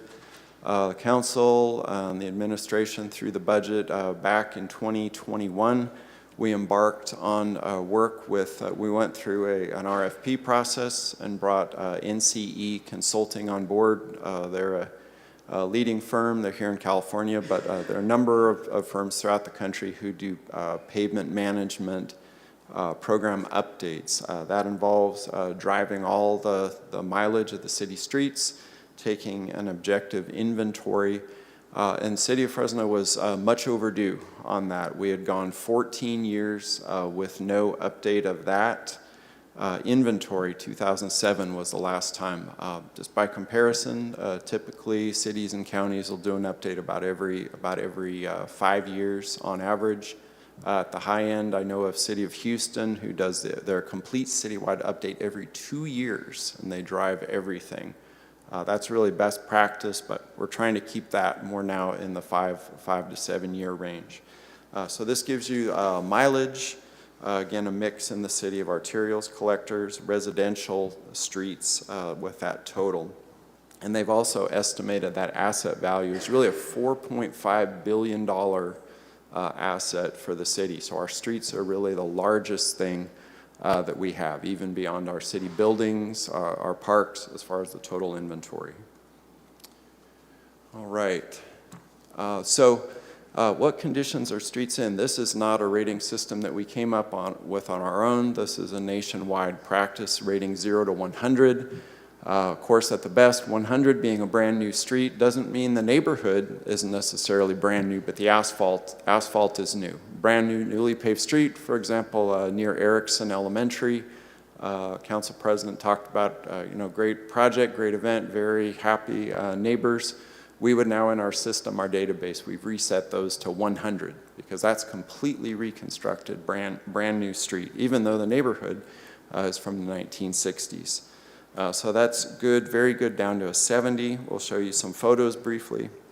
Again, fair, 50 to 70, poor condition down to 25 to 50, 0 to 25 completely failed, very poor condition. Where do we stand as a city on those shares? That pie chart shows you about 1/3 equally between good, and of course the newer subdivisions tend to buoy that number up, down to fair, about 1/3, poor, again, 33.8%. So pretty equally mixed. And then in that very poor range, which again, back to the Erickson Elementary CDBG project example, that was an average of about a 20 in that neighborhood. All right, and so that's good, very good. We love all of our streets to be in that condition. And again, we have many older neighborhoods who look just like this because we've been able to either replace, reconstruct the streets, or through proactive preventive maintenance, slurry seal treatments to keep them in that condition. This picture right here is a 90, right out of the NCE assessment, no treatment needed. Now we get into good. This is about a 75. You see some cracks forming. Actually, in this photo, there are even little bits of grass or weeds growing. That's not necessarily indicating that the street is in bad condition. It just maybe it's low traffic in that area. There's not vehicles driving enough over it and knocking out whatever's growing in there. But so that's a 75. What's the treatment there? That actually is due for a crack seal and slurry, which we'll talk about the cost of. Here's our more common condition, fair to at risk. This is kind of where our average is. About 1/3 of our inventory is in this situation. And in that case, the proper treatment, that street right there, that now needs to be planned for actually a mill and repave, potential base repairs in certain areas.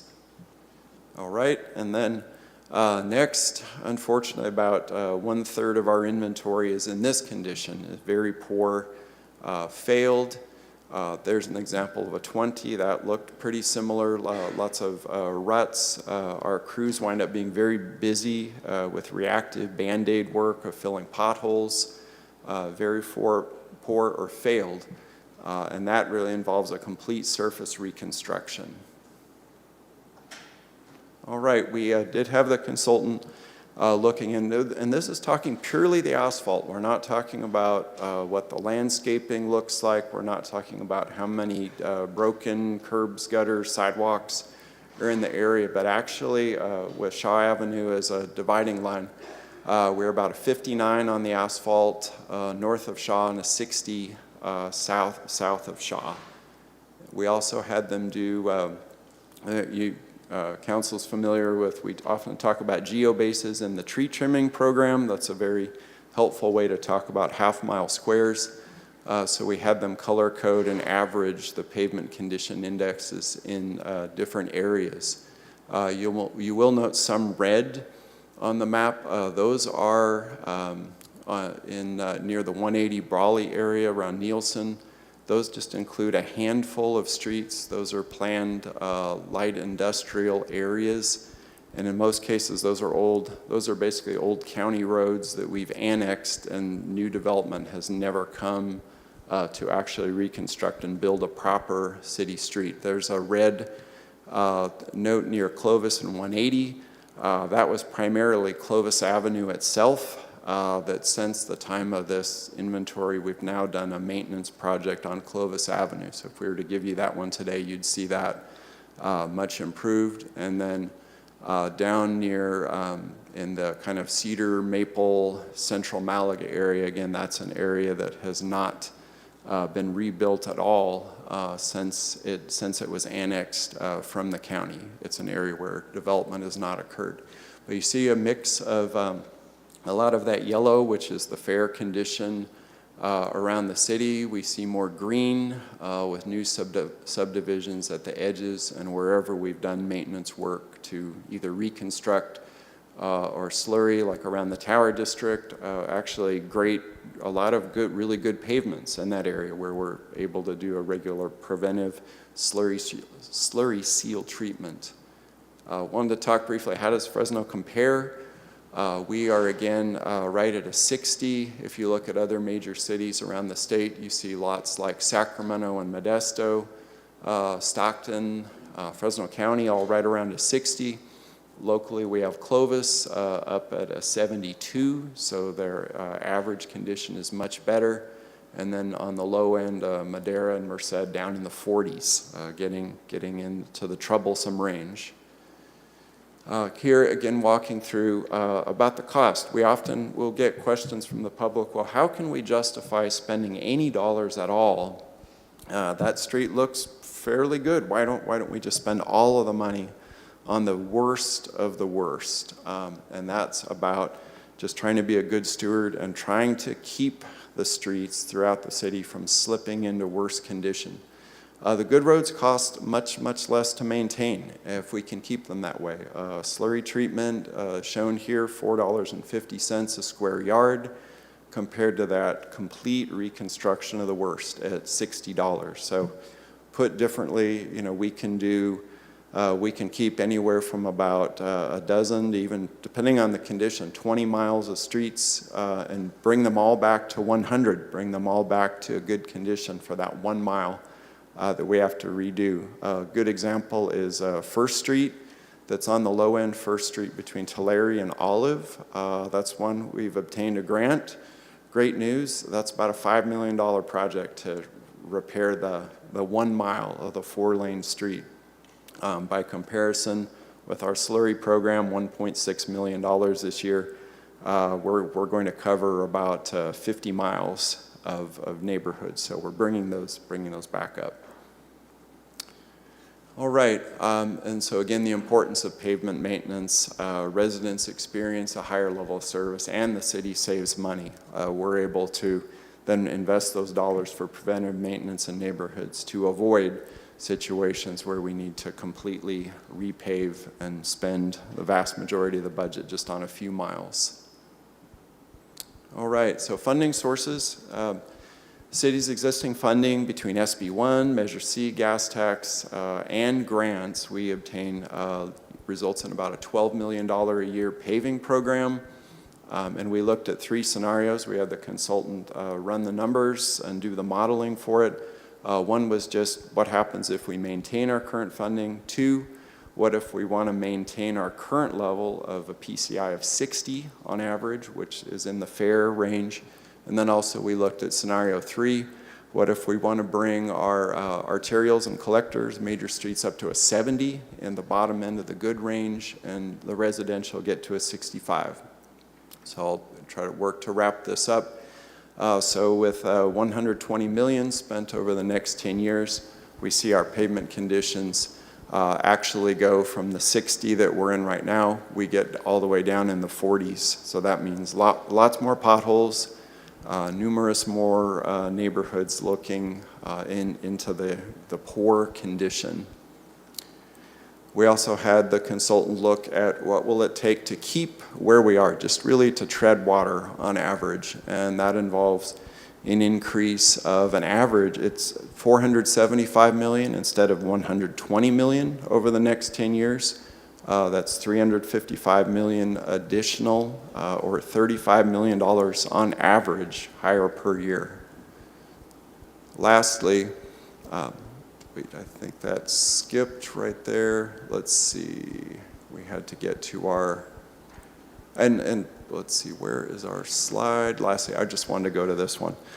If we want to bring that up to a 70 to good condition, that's an investment of $633 million. So an additional roughly $51 million per year. And as council's very familiar, that's a lot in the city's budget.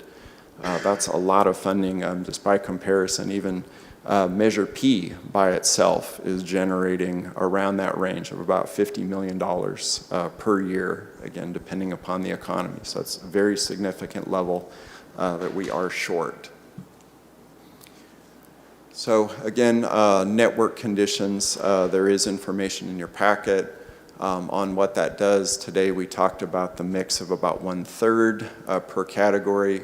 Green is the color we want, red is the color we don't want on this graphic. If we just continue our current investments, even making wise choices, but with those limited dollars, the number of red, very poor failed streets, you see that first bar there, that grows to a very significant level, over 1/3 of the inventory in that condition. And with that, then those streets become even more expensive to maintain, become further and further behind. On the scenario to improve the PCI up to a 70 on major streets and 65 in neighborhoods, that would, then green starts to become the vast majority. That said, that last scenario we ran would still bring Fresno a little bit short of Clovis's average pavement conditions. So, and that we can just appreciate locally just from kind of personal experience of what they look like. So again, that's the graph of the funding shortfall. In conclusion, just to wrap things up, in conclusions, we are at a 60 on our fair condition. We did have an outside expert consultant evaluate this. Some may recall Margot Yap's presentation.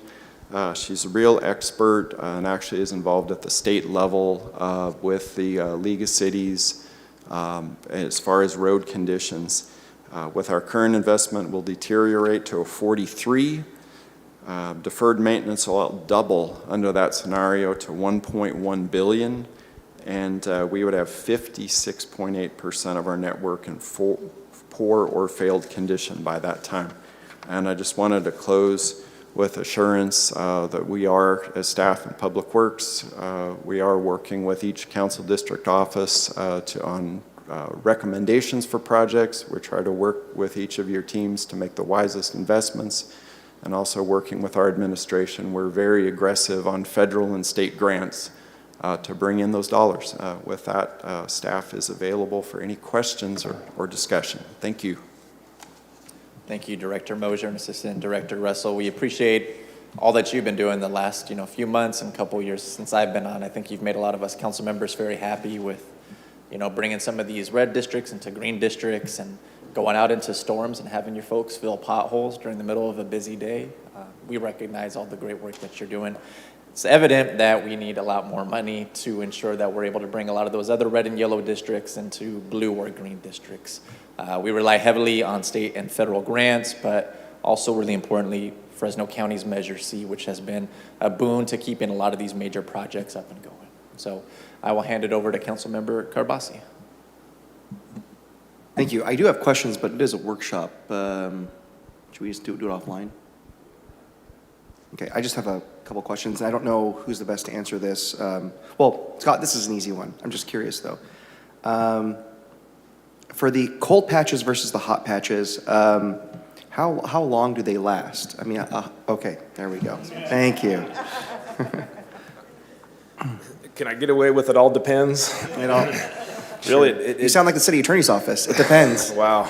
It depends on what is causing that defect from the get-go. The other component to that, to answer your question, is that hot mix really needs to have 60-degree temperatures and rising. It's very difficult to apply that material when it's 40 degrees outside. So like when we were out there last week, we were filling potholes. We couldn't do the hot mix. Correct. When and where we can, we definitely do. Yep. Okay. Now this gets into Measure C territory, but so we have about 1,700 miles of road, which is from here to Tennessee. I mean, it's pretty far. Lots of road.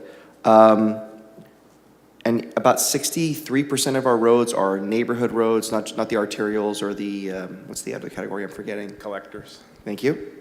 And maybe city manager can answer this. To stay at 60, PCI of 60 alone, to stay where we're at, we need $475 million a year for 10 years, which is a lot. So in the new Measure C that's going to be negotiated, or the former Measure C, do we know how much it's being factored in? Will we be able to offset? Will it take away the pressure from the council have to take other action, or will that sales tax increase pay for all that?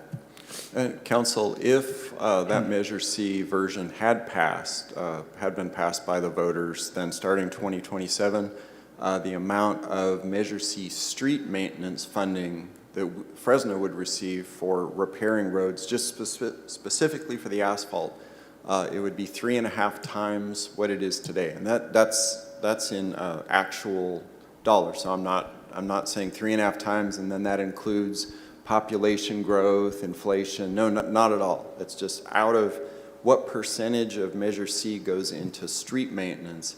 It would have been 3.5 to 4 times what it is today. So for the city of Fresno, we receive right now about $7 million per year in Measure C street maintenance funds. So that would be basically 2.5 times more dollars. That would be about $18 million additional per year.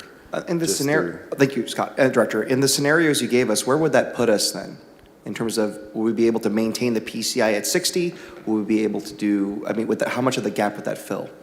The city, so long as we applied for grants, as long as we put a lot of our CDBG into neighborhood reconstruction, we apply for grants, the federal government keeps funding that at a good level.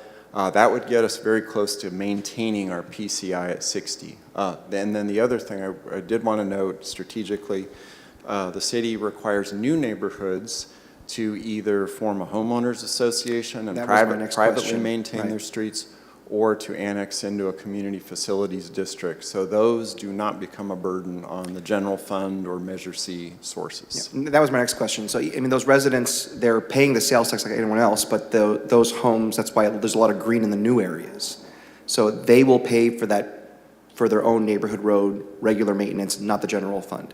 That is correct. The residential streets, or if it's a new commercial industrial type development, same thing. They would annex into the district to care for their streets. Okay, so I think from my standpoint, the hope is that as the next Measure C is negotiated, hopefully we will maintain that level of funding for our neighborhood roads so that we can, for residents that don't have a CFD, there's a lot of those in my neighborhood, or HOAs, we won't have to come up with that gap, Measure C will. That is correct. Okay, that's all I have. Thank you, Council. Thank you, Councilmember Carbasi. Next up is Councilmember Arias. Thank you, and I'll be sure to make a note of those comments as we start having conversations at FCTA over the Measure C renewal. But just a couple of points I want to bring to Council's attention is I know there's some Measure C and local money committed to some interchanges like north of 99. There's also some significant amount of gap funding needed for the underpass, overpass, whatever it is, it's officially called, on McKinley and Blackstone. I've already spoken to the mayor about this, and I'll sit down with the director soon too. But I do believe it is incumbent on the city to prioritize the underpass on McKinley and Blackstone instead of a new interchange down south of the 99. So that we can try and close some of that funding gap, because to simply wait for the feds to do so, I think would be a challenge. So we'll have those conversations at our upcoming meeting. And I know there's something that we have to have a conversation with the COG and FCTA, but I do think it's in our interest to prioritize existing neighborhoods over new interchanges out in the fringes of the city. So with that, we'll follow up later. Just as a follow-up, Scott, on the north interchange, does that come from the rural pot or the urban pot? The North Avenue 99 interchange, it's in the urban pot, and that is a regional Tier 1 project. So it's out of the urban regional pot? That is correct. Could we move it to Blackstone McKinley? Blackstone McKinley is in a different pot. That is part of what's called the Alternative Transportation Plan, and it's the rail consolidation pot that got converted into a railroad grade separation pot. So that to move it, would require some level of Measure C plan amendment. Okay. Well, we can talk more with the council member when we get to that point. I just thought in my mind I remembered something. Thank you, Council President. Thank you, Public Works. We appreciate your time and your diligence. Thank you. That'll conclude our open session portion of today's agenda. We will meet back at 1:45 in closed session. I don't believe we'll have anything to report out, but I'll ask the city attorney's office to read off the closed session agenda at this time. That's correct, Council President. We don't expect anything to be reported out today. Item 5A, conference with legal counsel, existing litigation, Government Code Section 54956.9, Subdivision D1, Thomas Pedro Flores versus City of Fresno et al. Fresno Superior Court Case Number 19 CECG00219. Sponsor, City Attorney's Office. Item 5B, conference with legal counsel, existing litigation, Government Code Section 54956.9, Subdivision D1, case name Lakibia Wilson et al. Versus City of Fresno et al. Eastern District Court Case Number 119-CV01658. Sponsor, City Attorney's Office. Item 5C, conference with legal counsel, existing litigation, Government Code Section 54956.9, Subdivision D1, case name Terrence Frazier et al. Versus City of Fresno et al. United States District Court Case Number 120-CV01069, sponsor, City Attorney's Office. Item 5D, conference with legal counsel, potential exposure to litigation, Government Code Section 54956.9 D2, Central Valley NMTC Fund LLC versus City of Fresno, sponsor, City Attorney's Office. Item 5E, conference with labor negotiators, Government Code Section 54957.6, City Negotiators, TJ Miller, Employee Organizations 1, International Union of Operating Engineers, Stationary Engineers, Local 39. Number 2, Fresno City Employees Association. Number 3, Fresno Police Officers Association, Unit 4. 4, International Association of Firefighters, Local 753, Unit 5. Number 5, Alligated Transit Union, Local 1027. Number 6, International Brotherhood of Electrical Workers, Local 100. Number 7, Fresno Police Officers Association, Management. Number 8, International Association of Firefighters, Local 753, Unit 10, Fire Management. Number 9, City of Fresno Professional Employees Association. Number 10, City of Fresno Management Employees Association. Number 11, Operating Engineers, Local Number 3, Fresno Airport Public Safety Supervisors. Number 12, Operating Engineers, Local Union Number 3, Fresno Airport Public Safety Officers. Sponsor, City Attorney's Office.